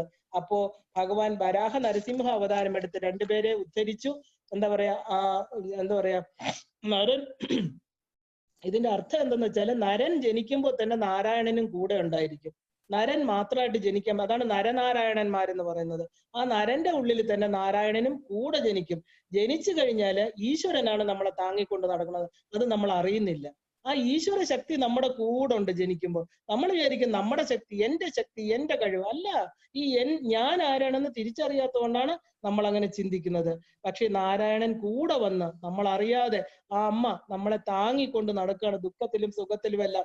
നമ്മളത് അറിയണില്ല. നമുക്കറിയാം ആ ഒരു ആൽക്കമിസ്റ്റ് എന്ന് പറയുന്ന സ്റ്റോറിക്കകത്ത് നമ്മൾ കാണുന്നുണ്ട്. ആ എന്റെ ഈശ്വരന്റെ കാൽപാദങ്ങൾ എവിടെയെന്ന് നോക്കുമ്പോൾ ആ തന്റെ സ്വന്തം കാൽപാദങ്ങൾക്കടിയിലാണ് ഈശ്വരന്റെ പാദം കാണുക. അതായത് തന്നെ താങ്ങിക്കൊണ്ട് നടക്കുന്ന ശക്തിയാണത്. അത് എപ്പോഴും നമ്മൾ മനസ്സിലാക്കണം. പലപ്പോഴും ദുഃഖങ്ങളിൽ ചിലപ്പോൾ നമ്മളത് തിരിച്ചറിഞ്ഞില്ല എന്ന് വെക്കും. എല്ലാം ഈശ്വരേച്ഛയാണ്. എന്താ ഈശ്വരേച്ഛ എന്ന് പറയുന്നത്? കർമ്മങ്ങൾ ചെയ്തത് നമ്മള് അതിന്റെ ഫലം പ്രകൃതിയിൽ നിന്ന് തരുന്നു. അതൊരു നിയാമക ശക്തിയാണ്. അവിടെ ഏറ്റക്കുറച്ചിലുകളില്ല. എല്ലാവർക്കും ഒരുപോലെയാണ് അവിടെ കർമ്മത്തിന്റെ ഗതി. അവിടെ ഒരാൾ കൂടുതൽ ഒരാൾ കുറവ്. പക്ഷെ നമുക്ക് ഈ ശരീരം കിട്ടിയിരിക്കുന്നതുകൊണ്ട് ആ ശക്തിയുമായിട്ട് അടുത്താൽ ഇനി വരുന്ന കർമ്മങ്ങളെ ഇല്ലാതാക്കാം. കൊണ്ടുവന്നിരിക്കുന്ന നെഗറ്റീവ് കർമ്മങ്ങൾ കുറെയൊക്കെ നമുക്ക് ദഹിപ്പിച്ചില്ലാണ്ടാക്കും. ഏതില്? ജ്ഞാനാഗ്നിയില്. അത് തിരിച്ചറിയണം നമ്മള്. അല്ലാതെ നമ്മളെ താങ്ങാൻ ഈശ്വരനില്ല, എനിക്ക് ആരുമില്ല എന്ന് ഒരിക്കലും പറയല്ല. നമ്മുടെ കൂടെ നരന്റെ കൂടെ നാരായണനുണ്ട്. അതായത് ആ അജനാണ് ഭഗവാൻ. നമുക്ക് കാണാൻ പറ്റില്ല, യോനി കൂടെ ജനിക്കുന്ന ആളല്ല. പക്ഷെ നിരാകാരനാണ് ഈശ്വരൻ. എന്താണ് നമ്മുടെ കൂടെ ജനിക്കുന്നത്? മനുഷ്യൻ ജനിക്കുന്നത് സഖാവായിട്ട്, നമ്മളെ താങ്ങാൻ, നമ്മളെ കൂടെ ഇരിക്കാൻ, നമ്മളെ രക്ഷിച്ചു കൊണ്ടുപോകാൻ. നമ്മളെയും കൊണ്ടാണ് അദ്ദേഹം തിരിച്ച് സ്വധാമത്തിലേക്ക് പോകുന്നത്. ആ ദേവി നമ്മളെയും കൊണ്ടാണ്. ആ ജ്ഞാനശക്തി ക്രിയാശക്തിയായിട്ടിരിക്കുന്ന ആ ഒരു ചിത് ശക്തി നമ്മൾ മരിക്കുമ്പോൾ, നമ്മുടെ ശരീരം ഉപേക്ഷിക്കുമ്പോൾ ഈ രഥത്തിൽ നിന്ന് നമ്മളെയും കൊണ്ടാണ് പോകുന്നത്. ആലോചിച്ച് നോക്കൂ. അപ്പോ ഈ അവതാരമില്ലാത്ത, ജനിക്കാത്ത നിഷ്കളമായ പരബ്രഹ്മ തത്വം ജനിക്കുന്നു. എന്തിന്? തന്റെ ഭക്തന്മാരെ അനുഗ്രഹിക്കാൻ വേണ്ടിയിട്ട് രൂപമെടുക്കുന്നു. നമ്മൾ എപ്പോഴും ആലോചിക്കണം, നമ്മുടെ ജീവിതത്തിൽ ഏറ്റവും വലിയ രണ്ട് പ്രധാനപ്പെട്ട പ്രശ്നങ്ങളാണ് ലൈംഗികതയും ലൗകികതയും. ഇത് നമ്മൾ പഠിച്ചേ പറ്റുള്ളൂ. ഇതെല്ലാം ഒരുമാതിരി കൂട്ടിക്കുറഞ്ഞ് എന്താണ് ശരി എന്താണ് തെറ്റ് എന്ന് അറിഞ്ഞുകൂടാത്ത ഒരു ജീവിതമാണ് ഇന്ന് ആളുകൾ നയിക്കുന്നത്, അല്ലെ? മനുഷ്യന്റെ ജീവിതം എടുത്തു നോക്കിക്കഴിഞ്ഞാൽ വളരെ പെട്ടെന്ന് മനസ്സിലാക്കേണ്ട ഒരു തത്വം, ഈ പ്രപഞ്ചത്തിലേക്ക് വീഴുന്നത് എന്തുകൊണ്ടാ? ലൈംഗികത കൊണ്ടാണ്. പാമ്പിന്റെ വായിലൂടെ നമ്മൾ താഴേക്ക് വീഴുന്നു. ഇനി പിന്നെ എന്ത് പോകണം? എന്താണ് ലൗകികത? ഈ കാണുന്ന പ്രപഞ്ചത്തെ സത്യമല്ലെന്ന് മനസ്സിലാക്കി എന്താ? ഏണി ചവിട്ടി മുകളിലോട്ട് പോകണം. ഏണി എന്താ? നമുക്കെല്ലാം അറിയാം. ഒരു ഏണി വെച്ചിട്ടുണ്ട് നമ്മുടെ മൂലാധാരത്തിൽ നിന്ന് സഹസ്രാരം വരെ. ആ ഏണിയിൽ എന്ത് ചെയ്യണം? ഈ പ്രപഞ്ച സൃഷ്ടിക്ക് ലൈംഗികത വേണമെങ്കിൽ ലൗകികതയെ മനസ്സിലാക്കി പതുക്കെ പതുക്കെ പതുക്കെ മുകളിലോട്ട് ചവിട്ടി പോകണം. അതായത് സബ്ലിമേഷൻ, അതായത് ബാഷ്പീകരണം. എന്താ ബാഷ്പീകരണം? ഗ്രോസ് ആയിട്ടിരിക്കുന്ന ഭൂമി, അതിൽ നിന്ന് നമ്മുടെ ഗ്രോസ് ആയിട്ടിരിക്കുന്ന കുറെ ചിന്തകള് ഇതുമായിട്ട് ചേർന്ന്, ശരീരവുമായിട്ട് ചേർന്ന് കിടന്ന ക്രിയേറ്റീവ് പവർ, ബ്രഹ്മതത്വം, ഇത് ബ്രഹ്മാവ്, ക്രിയേഷൻ, ആഗ്രഹങ്ങള്, കാമങ്ങൾ ഇങ്ങനെ കിടക്കുക. അതിലുമായിട്ട് ബന്ധപ്പെടുത്തിയിട്ട് എന്ത് ചെയ്യണം? ഈ സബ്ലിമേഷൻ എന്ന് പറഞ്ഞാൽ ഒന്നായിട്ട് മാറുക. രണ്ടാമത്തത് എന്താ? രണ്ടാമത്തത് ജലമായിട്ട് ഒഴുകണം. പറഞ്ഞ ഗ്രോസ് ആയിട്ടുള്ള ആ തോട്ട്സ് ഒക്കെ കളഞ്ഞിട്ട് മനസ്സ് ഒഴുകാൻ പഠിക്കണം. അവിടെ നിന്ന് ബാഷ്പീകൃതമായിട്ട് മേളിലോട്ട് പോകണം, അഗ്നി തത്വത്തിലോട്ട് വരണം, എല്ലാം ദഹിപ്പിക്കണം. നാലാമത് വായു തത്വത്തിലോട്ട് വന്ന് എല്ലായിടത്തും പരക്കണം. എല്ലായിടത്തും ഒരിടത്ത് അതിനെ നിർത്താൻ പറ്റില്ല. അതിന്റെ മോളിക്യൂൾസ്, അതിന്റെ തന്മാത്രകൾ എല്ലായിടത്തും എന്താ പറയാ വ്യാപിച്ചു കിടക്കും, കാണാൻ പറ്റില്ല. ആ തത്വത്തിൽ നിന്ന് വന്ന് നമ്മൾ ആകാശ തത്വത്തിൽ ലയിക്കും. ആകാശ തത്വം ഈതറിക് സ്റ്റേറ്റ്, കാണാൻ പറ്റില്ല. ഇതൊക്കെ നമുക്ക് അപ്പൊ നമ്മൾ എന്ത്? ബാഹ്യമായിട്ട് സ്ഥൂലത്തിൽ നിന്ന് സൂക്ഷ്മത്തിൽ വന്നു, സൂക്ഷ്മത്തിൽ നിന്ന് കാരണത്തിൽ വന്നു, സൂക്ഷ്മതമം വന്നു. ഇതാണ് ഈശ്വരൻ. അപ്പൊ എന്താണ് ഈ പറഞ്ഞ സബ്ലിമേഷൻ എന്ന് പറയുന്ന ബാഷ്പീകരണം? സ്പിരിറ്റ് ആയിട്ട് മാറും നമ്മൾ. അതാണ് നമ്മൾ ഈതറിക് സ്റ്റേറ്റ് എന്ന് പറയുന്നത്. നമ്മൾ പറയും ഈ സ്പിരിച്വലിസം എന്നൊക്കെ പറഞ്ഞാൽ എന്താ? ശരിക്കും പറഞ്ഞാൽ നമ്മുടെ സ്പിരിറ്റിനെ മനസ്സിലാക്കുക. സ്പിരിറ്റ് എന്താ? പ്രേതമാണോ? അത് ചിലര് പറയും സ്പിരിറ്റ്. ഞാൻ സ്പിരിറ്റിനെ കണ്ടു. നമ്മുടെ ആംഗലേയ സാഹിത്യത്തിൽ, ഇംഗ്ലീഷ് ഷേക്സ്പിയറൻ സ്റ്റോറീസിൽ നമ്മൾ സ്പിരിറ്റ്, അതിനെന്ന് പറഞ്ഞാൽ പ്രേതം എന്നർത്ഥം. നമ്മുടേത് സ്പിരിറ്റ് എന്ന് പറഞ്ഞാൽ എന്താ? നമ്മുടെ ആത്മശക്തി. അതാണ് സ്പിരിച്വാലിറ്റി. No your self. നിന്റെ സ്പിരിറ്റിനെ, ആത്മാവിനെ. സ്പിരിറ്റ് എന്ന് പറഞ്ഞാൽ നമ്മുടെ ഈ പറഞ്ഞ ഋഷിമുനിമാരുടെ, നമ്മുടെ ആ ഒരു സനാതന ധർമ്മത്തിൽ സ്പിരിറ്റ് എന്ന് പറഞ്ഞാൽ നിന്റെ ആത്മതത്വം, നിന്റെ ആത്മാവിനെ അറിയുക. സെമിറ്റിക് മതങ്ങളെല്ലാം എന്താ പറയണത്? ഈ പറഞ്ഞ എന്താ പറയുക, നമ്മുടെ ശരീരത്തിൽ നിന്ന് അന്യമായിട്ട് എവിടെയോ ഇരിക്കുന്ന ഒരു ഈശ്വരൻ, എവിടെയോ ഇരിക്കുന്ന ഒരു ധാമം അല്ല. നമ്മുടെ കൂടെ നരന്റെ കൂടെ നാരായണൻ ജനിക്കുന്നു, നാരായണൻ നമ്മുടെ കൂടെ നടക്കുന്നു, നമുക്ക് സാക്ഷിഭാവത്തിൽ ഇരിക്കുന്നു. എന്ത് ചിന്തിച്ചാലും അത് അവിടെ റെക്കോർഡ് ചെയ്യപ്പെടുന്നു, നമ്മുടെ കൂടെ നടക്കുന്നു. അവസാനം ശരീരം ഉപേക്ഷിക്കാറാവുമ്പോൾ നമ്മുടെ നരൻ നാരായണനിൽ ലയിച്ച് രണ്ടുപേരും കൂടെ തിരിച്ചുള്ള യാത്ര. ഇത് പല വട്ടം വന്നും പോയും ഇരിക്കുന്നു. ശരീരങ്ങൾ എടുത്ത് നരൻ നാരായണനെ മനസ്സിലാക്കുമ്പോൾ നരൻ നരന്റെ ഭാവത്തിൽ നിന്ന്, മനുഷ്യഭാവത്തിൽ നിന്ന് നമ്മൾ ദേവഭാവത്തെ കൈക്കൊണ്ട് നമ്മൾ ഈശ്വരനായിട്ട് തീർന്നു. ഇത് തന്നെയാണ് ഓരോ യാത്രയും. ഇതിനാണ് മുക്തി, മോക്ഷം, കൈവല്യപദം. സാരൂപ്യ, സാമീപ്യ, സായുജ്യ മുക്തിക്ക് ശേഷം കൈവല്യപദം. അതായത് തിരിച്ചു വരാത്ത യാത്ര, ജനന മരണ ചക്രങ്ങളിലൂടെ വരാത്ത ദേഹി. നമ്മൾ പറയുന്നു ദേവിയോട്, അമ്മേ എന്താണ് പറയുന്നത്, ഈ ജഠരേ ശയനം എന്നൊക്കെ പറയുമ്പോലെ ഏണാങ്ക ശേഖര കുടുംബിനി സാദരമ്മ അക്ഷോണീതലെ നിജ ജന്തു ഗർഭപാത്രേ വീണിടുവാൻ അരുതെനിക്ക് വരയ്ക്കലമ്മേ.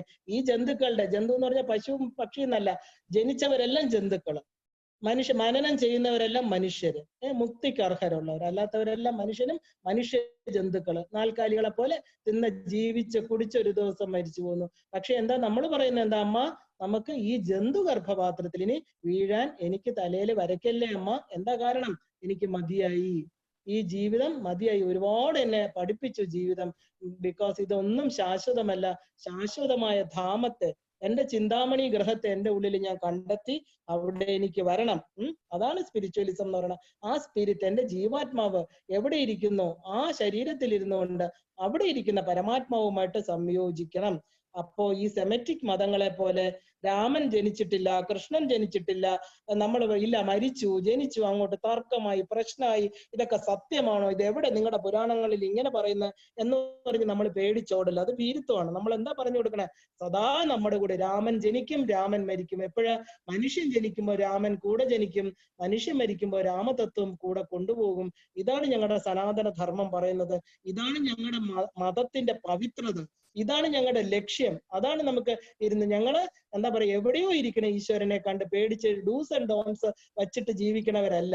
നമ്മുടെ ഉള്ളിൽ തന്നെ ആ ഒരു പ്രജ്ഞാശക്തി, ശരി തെറ്റ് മനസ്സിലാക്കാനുള്ള, എന്താ കാര്യത്തിനും കാരണത്തിനും ഒക്കെ ആയിട്ട് നമ്മുടെ കൂടെ ഇരിക്കുന്ന ഒരാളുണ്ട്, ആ രൂപമുണ്ട്. അതാണ് സനാതന ധർമ്മം നമ്മളെ പഠിപ്പിക്കുന്നത്. അതുകൊണ്ടാണ് വാൽമീകി എന്താ പറഞ്ഞത്, രാമനാമത്തിൻ മഹത്വം നിമിത്തമായി രാമ ഞാൻ ഇങ്ങനെയായി ചമഞ്ഞിടിനേൻ. ആ രാമനാമം എന്ന് പറയുന്ന ഒറ്റ നാമത്തിന്റെ മഹത്വം കൊണ്ടാണ് രാമ ഞാൻ എന്താ കാട്ടാളനായിരുന്ന, രത്നാകരനായിട്ടിരിക്കണ ഞാൻ ഇന്ന് എന്താ ഈ ഇങ്ങനെയായി ചമഞ്ഞിടനെന്ന് പറഞ്ഞാൽ അദ്ദേഹം വിശ്വകവിയായിട്ടുള്ള ആ ഒരു 24,000 ശ്ലോകം എഴുതിയ വാൽമീകി എന്ന് പറഞ്ഞ, ഇന്നും പ്രപഞ്ചം ഉള്ളിടത്തോളം കാലം, സൂര്യനും ചന്ദ്രനും ഉള്ളിടത്തോളം കാലം ബഹുമാനിക്കുന്ന വാൽമീകി ഞാൻ ഇന്നാവാൻ കാരണം എന്താണ്? അല്ലയോ ഭഗവാനെ, അങ്ങയുടെ ഒറ്റ നാമം. എന്ന് സപ്തർഷികൾ പറഞ്ഞു. ഞാൻ വിഡ്ഢിയായിരുന്നു, ഞാൻ ഇലിറ്ററേറ്റ് ആയിരുന്നു, ഞാൻ രാക്ഷസനായിരുന്നു, ഇല്ല എനിക്ക് സാക്ഷരത ഇല്ലായിരുന്നു, എനിക്ക് എൻ്റെ ഉള്ളിലെ ചക്രങ്ങളിലെ 51 അക്ഷരങ്ങളെ കുറിച്ച് തിരിച്ചറിവില്ലാത്ത കാലത്ത് ഞാൻ ഹൈവേ റോബറായിരുന്നു, എല്ലാരെയും മോഷ്ടിച്ചു, പറ്റിച്ചു, കാട്ടാള ജീവിതം നയിച്ചു, ഞാനൊരു ഇലിറ്ററേറ്റ് ജീവിതമായിരുന്നു. അങ്ങ് വന്ന് ആ സപ്തർഷികൾ വന്ന്, അതായത് സത്തിന്റെ എന്താ പറയാ പ്രകടമായിട്ടുള്ള ആ ഒരു രൂപങ്ങൾ, സപ്തർഷികൾ 7, നമ്മുടെ 7 ചക്രങ്ങൾ ഇല്ലേ, ആ സപ്തർഷികൾ വന്ന് എനിക്ക് ഞാൻ വിട്ടിയായതുകൊണ്ട് രാമനെന്ന് പോലും പറഞ്ഞില്ല, പക്ഷെ ഞാൻ ജപിച്ച് മരാ ജപിച്ച് ഞാൻ രാമനെ ജപിച്ചു. ആ ഒരൊറ്റ നാമം കൊണ്ട്, അല്ലയോ ഭഗവാനെ ഞാൻ എന്താ നിമിത്തമായിട്ട് രാമ ഞാൻ ഇങ്ങനെയായി ചമഞ്ഞിടിനെ.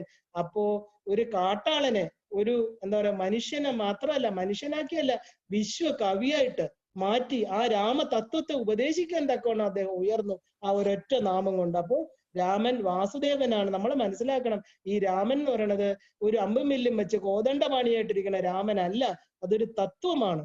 ഇനി അങ്ങോട്ട് പോകുമ്പോൾ നമ്മൾ ഒരുപാട് കാര്യങ്ങൾ ഈ തത്വത്തെ കുറിച്ച്, പ്രധാനം ഞാൻ അത് മാത്രമേ എടുത്തു പോകുന്നുള്ളൂ, അല്ലാതെ കഥ പറഞ്ഞിട്ട് കാര്യമില്ല. കാര്യം കാണണം. അതിനകത്ത് ഇനി വരുന്ന ഓരോന്നും എന്താ പറയാ, സുന്ദരകാന്ഡമാവട്ടെ, ഹനുമത് തത്വമാവട്ടെ, ബാലി വധമാവട്ടെ, അയ്യോ അതെല്ലാം എന്തോ ഒരു തത്വങ്ങളാണ്. നമ്മൾ അതിശയിച്ചു പോകും.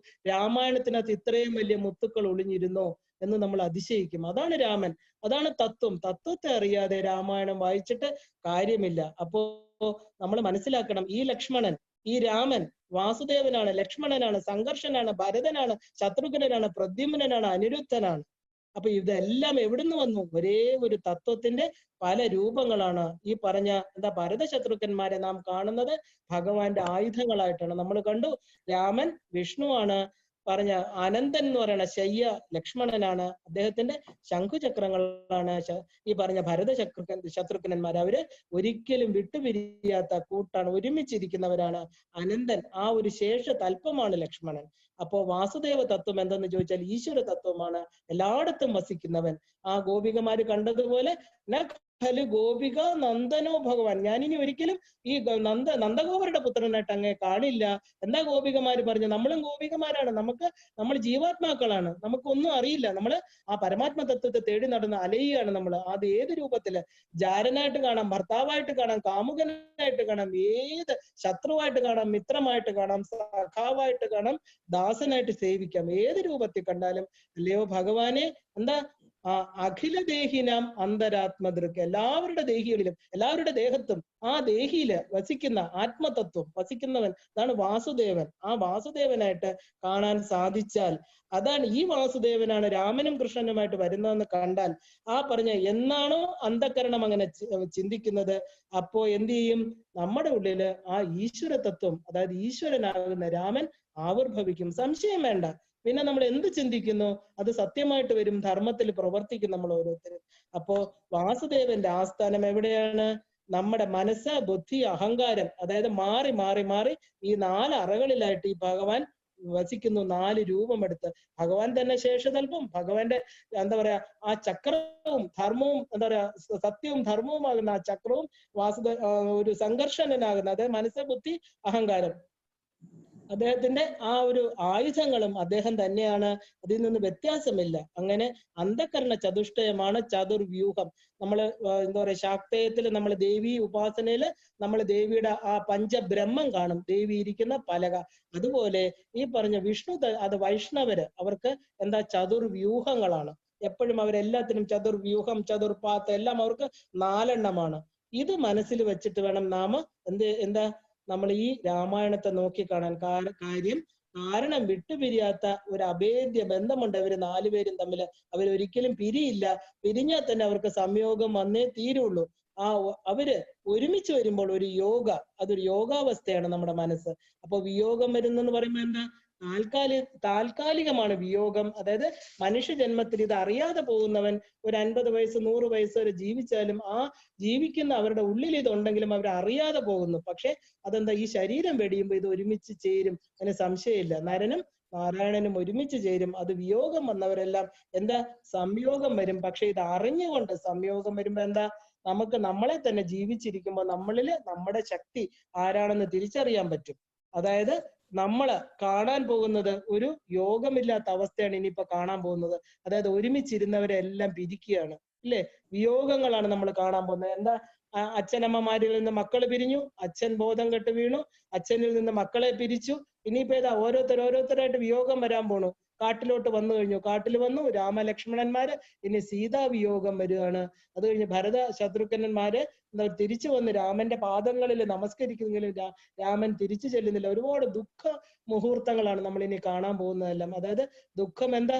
ഏത് സുഖത്തിന്റെയും മുന്നോടിയാണ് ദുഃഖം. അതായത് ജീവിതം ദുഃഖം മാത്രമല്ല, അതായത് അത് സുഖകരമാണ്. എന്താ? വിയോഗങ്ങളെ നമ്മള് ദുഃഖമായിട്ട് കാണരുത്, അത് സംയോഗത്തിനുള്ള തുടക്കമാണ്.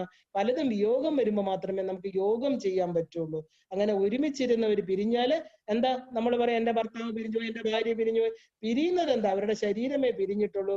അവരെല്ലാം ഇൻഡിവിജ്വൽ സോൾസ് ആണ്. അവര് എന്താ പറയാ ആ ധാമത്തിലെത്തും. നമ്മളും അതുപോലെ ഈ ശരീരത്തെ വിട്ടുപോകുമ്പോൾ നമ്മൾ ആരാണെന്ന് നമ്മൾ അറിയുന്നില്ല. നമ്മുടെ കൊണ്ടുവന്ന കർമ്മങ്ങൾ തീർന്നു കഴിയുമ്പോൾ വിസ്മൃതിയിലാണ്ട് പോവുക. അതാണ് മായ. മായയാകുന്ന ഒരു യവനിക ഇവിടെ തൂക്കിയിട്ടുണ്ട്. അതുകൊണ്ട് നമ്മൾ എന്താ?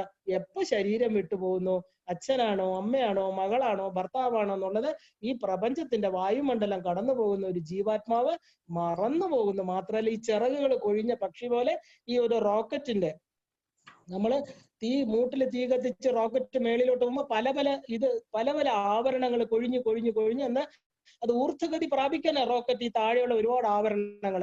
അതിങ്ങനെ മുകളിലോട്ട് പോകുന്തോറും ഈ പറഞ്ഞതെല്ലാം കൊഴിഞ്ഞ് താഴോട്ട് ഭൂമിയിൽ പതിക്കും. എന്നിട്ട് എത്തേണ്ടടുത്ത് എന്താണോ വിക്ഷേപിക്കേണ്ടത് ആ ഗ്രഹത്തിനകത്ത്, അതായത് ഏത് ഗ്രഹങ്ങളെ കുറിച്ച് പഠിക്കാനാണോ നമ്മൾ അയക്കുന്നത് അവിടെ ചെല്ലുമ്പോൾ ഇത് അതിനകത്ത് വീഴണം. അതുപോലെ നമ്മുടെ ജീവിതത്തിലെ ശരീരം, മനസ്സ്, ബുദ്ധി, അഹങ്കാരം എന്ന് പറഞ്ഞ് പ്രപഞ്ചത്തിൽ നമ്മൾ താമസിച്ചിരുന്ന ഒരു ബന്ധമുണ്ട്. അച്ഛനായിട്ടും അമ്മയായിട്ടും മകളായിട്ടും ഒക്കെ. ആ ബന്ധങ്ങളുടെ ഒരു എന്താ പറയാ അതിന്റെ കാൽപ്പാടുകൾ എന്നൊക്കെ പറയാം നമ്മുടെ ജീവിതത്തിൽ വരുത്തിയത്. ഓരോ ശരീരം, അതായത് ആദ്യം സ്ഥൂല ശരീരം കൊഴിയുമ്പോൾ ആദ്യം വിസ്മൃതി വരും. രണ്ടാമത്തത് നമുക്കറിയാം മനോമയ ഒരു പ്രാണശരീരം. പ്രാണൻ എന്ത് ചെയ്യും? വിശ്വപ്രാണനിൽ ലയിക്കും. അപ്പോൾ പ്രാണനും പോയി. മൂന്നാമത്തത് ഇതിനെല്ലാം ഇങ്ങനെ താങ്ങി നിൽക്കുക. അടുത്തത് മനോമയ ശരീരമാണ് മനസ്സ്. മനസ്സ് വിട്ടുപോകുന്നപ്പോഴാ, പ്രാണൻ വിട്ടുപോകുമ്പോ മനസ്സ് വിഘടിതമാവാൻ തുടങ്ങും. മനസ്സിന്റെ ആ പറഞ്ഞ പല ഘടകങ്ങൾ, മനസ്സ്, ബുദ്ധി, ചിത്തം, അഹങ്കാരം എല്ലാം കൂടെ ഒന്നിച്ചു ചേർന്ന് പഞ്ചപ്രാണന്മാര്, ദശപ്രാണന്മാരില്ല, അവർ ഒരുമിച്ചിട്ട് പ്രാണൻ വിട്ടുപോകുമ്പോൾ അത് യൂണിവേഴ്സൽ കോൺഷ്യസ് തലത്തിൽ വിശ്വപ്രാണനിൽ ലയിച്ചിട്ട് ഈ മനസ്സിനകത്തിരിക്കുന്നത് എല്ലാം കൂടെ ഒന്നായിട്ട് തരും. അതിനാണ് നമ്മൾ സൂക്ഷ്മ ശരീരം എന്ന് പറയുന്നത്. സൂക്ഷ്മ ശരീരവും കാരണ ശരീരവും കൂടെ ഒന്നിച്ച് ഈ പറഞ്ഞ ജീവാത്മാവിന്റെ കൂട്ടത്തിൽ എന്ത് ചെയ്യും? ഓരോന്നോരോന്നോരോന്ന് എന്തൊക്കെയാണോ ഭൂമിയിലോട്ട് വന്ന 36 തത്വങ്ങളും കൊഴിഞ്ഞു കൊഴിഞ്ഞു കൊഴിഞ്ഞു പോയിട്ട് എന്ത് ചെയ്യും? ഈ പ്രപഞ്ച അതിർത്തി കടക്കുമ്പോൾ 16ത്തെ ഷോഡശ സംസ്കാരം കഴിഞ്ഞ് അന്ത്യേഷ്ട കർമ്മം കഴിഞ്ഞ് ഈ ജീവൻ അടുത്ത തലത്തിലേക്ക്, വായുമണ്ഡലം കടന്ന് അടുത്ത തലത്തിലേക്ക്, ചന്ദ്രമണ്ഡലത്തിലേക്ക്, പിതൃലോകത്തിലേക്ക് കടക്കുന്നതിന് മുമ്പേ മനോമയ കോശവും പൊഴിഞ്ഞിട്ട് ഞാൻ ആരാണ്, തന്റെ കർമ്മങ്ങളെല്ലാം ഇവിടെ അവസാനിച്ചു. അതാണ് കർമ്മ വിമുക്തി. ആ ഒരു നമ്മള് ആ വിഷ്ണുപാദത്തിൽ ലയിപ്പിച്ചു. ഒരു വർഷത്തെ പൂജകൾ കഴിഞ്ഞ് ഈ ദേഹിയിലിരുന്ന ആ ഒരു ജീവനെ നമ്മൾ പറയും എന്താ, ഒരു സുഹൃത ഹോമം ചെയ്തിട്ട് ആ വിഷ്ണുപാദത്തിൽ ലയിപ്പിച്ചു. ഇല്ലേ, ഗയയെ കൊണ്ടുപോയി ലയിപ്പിച്ചു. എവിടെയും ഒരിടത്തും ലയിപ്പിക്കണ്ട, നമ്മളെ ലയിപ്പിച്ചിട്ടാണ് അവിടെ ഇരിക്കുന്നത്. എപ്പ ശരീരം വിട്ടോ അതിന്റെ സ്വയം ഒരു ആ റോക്കറ്റ് പോകുന്നവിടെ അടി കത്തിച്ചു വിട്ടാൽ മാത്രം മതി. പിന്നുള്ള കാര്യങ്ങളൊന്നും അതിനകത്തിരുന്നാലും ചെയ്യണ്ട. ഈ പ്രപഞ്ചത്തിൽ ശരീരം ഉപേക്ഷിച്ചതോടുകൂടി ടെൻഡൻസീസ്, ഈ പറഞ്ഞ പ്രപഞ്ച നിയാമക ശക്തി, ഈ പറഞ്ഞ എന്താ കടലിനെ ഈ പറഞ്ഞ ആകർഷണത്തിലൂടെ ഈ കടലിലെ തിരമാലകൾ ഉയർത്തുന്നു, കാറ്റ് വരുന്നു, ചലിക്കുന്നു. നമ്മുടെ ഇഷ്ടത്തിനാണോ അത് ചലിക്കുന്നത്? അതുപോലെ ഒരു ശക്തി, ആ ശക്തി നമ്മളെ ഏറ്റെടുത്തിട്ട് മനോമയ കോശം കൂടെ പൊഴിഞ്ഞു പോകുമ്പോൾ പിന്നെന്താ, വിജ്ഞാനമയ കോശവും ആനന്ദമയ കോശവും മാത്രമേ ഉള്ളൂ. വിജ്ഞാനം ഉണ്ടായിട്ടുണ്ടെങ്കിൽ എക്സ്പീരിയൻസ്ഡ് ട്രൂത്ത് വേണം. ഈ സത്യത്തെ അറിഞ്ഞ് എക്സ്പീരിയൻസ് ചെയ്യണം.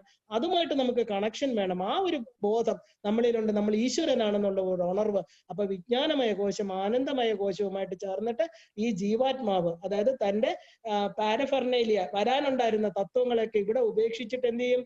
ഈ പറഞ്ഞ പ്രപഞ്ചം, ഈ ഭൂമി മണ്ഡലം വിട്ട് കടന്ന് ചന്ദ്രമണ്ഡലത്തിലേക്ക് പോകും. ചന്ദ്രമണ്ഡലത്തിൽ പിതൃലോകത്ത് ചെന്ന് അവിടെയും ആ ചന്ദ്രമണ്ഡലത്തിൽ എത്തുന്നതിന് മുമ്പുള്ള പിതൃലോകത്തിലേക്കാണ് 27 നരകങ്ങൾ നമ്മൾ കണ്ടു. ഒരു കോൺഷ്യസ് തലമാണത്.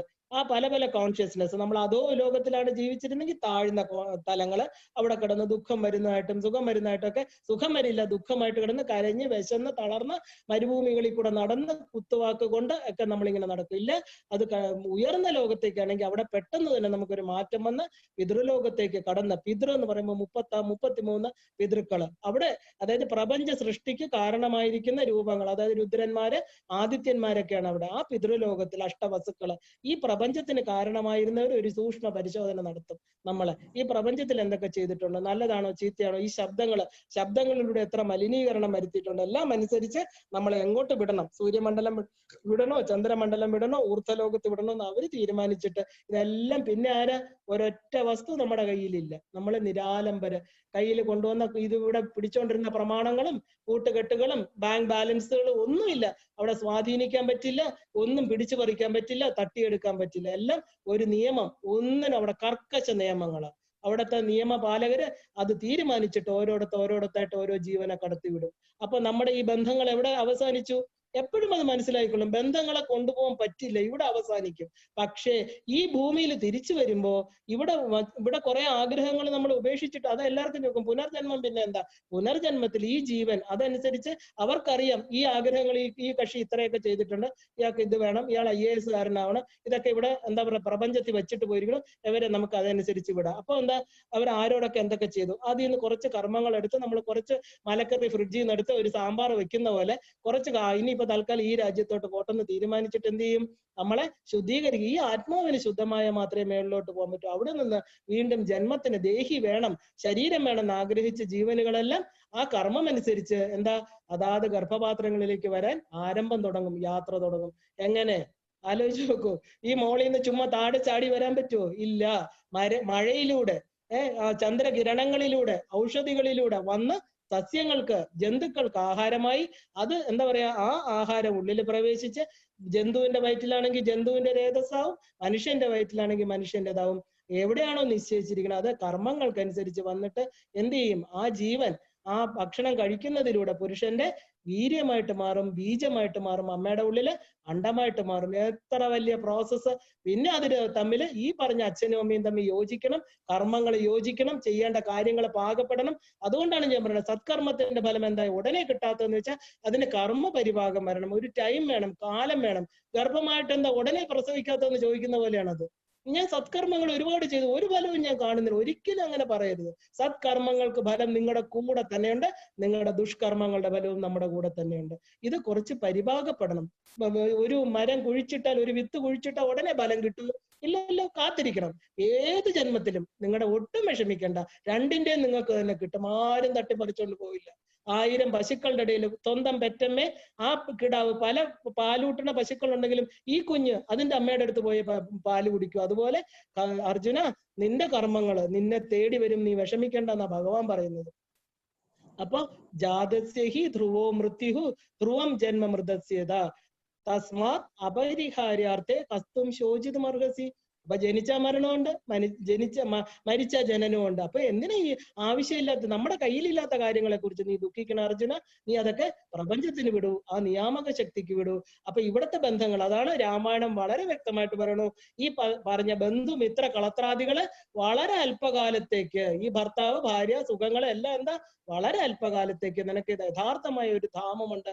അതുകൊണ്ട് അതിനെ മനസ്സിലാക്കി ഇവിടുത്തെ ധർമ്മങ്ങള് നന്നായിട്ട് ചെയ്തു പോകൂ. കഴിഞ്ഞതിനെ കുറിച്ച് ദുഃഖിക്കാതെ, don't be in the past, don't be in the future. നിങ്ങള് ഭാവിയെ കുറിച്ചും ചിന്തിക്കേണ്ട, കഴിഞ്ഞു പോയതിനെ കുറിച്ചും, ഇന്ന് പ്രസന്റിനെ കുറിച്ച് ചിന്തിച്ച് ആ വാസുദേവനെ മനസ്സിൽ വിചാരിച്ച്, എല്ലാവരുടെയും ഉള്ളില് വസിക്കണ വാസുദേവനെ വിചാരിച്ച് ഈ 4 വ്യൂഹങ്ങളിലും ഈ അന്ധകരണ ചതുഷ്ടയങ്ങളെ ഒരുമിച്ചാക്കി, ഏകമാക്കി, ഏകാഗ്രമാക്കി ആ തത്വത്തെ അറിയാൻ, രാമായണ മാസത്തിൽ രാമതത്വത്തെ അറിയാൻ ഓരോ ജീവാത്മാവിന്റെയും രാമപാദങ്ങളെ പിന്തുടർന്ന്, ആ ധർമ്മത്തിൽ അധിഷ്ഠിതം, ആ സത്യത്തിനെ പിന്തുടർന്ന് നമുക്ക് രാമന്റെ പാദങ്ങള്, നമ്മളും ആ പാദങ്ങളെ ലക്ഷ്യമായിട്ടുള്ള ഓരോ ജീവാത്മാവിന്റെയും പ്രയാണം നമുക്ക് ആരംഭിക്കാം. ബാക്കി നമുക്ക് നാളെ കാണാം. ഇന്ന് നമുക്ക് ഇവിടെ നിർത്താം. എല്ലാവർക്കും ശ്രീമാത്രേ നമഃ.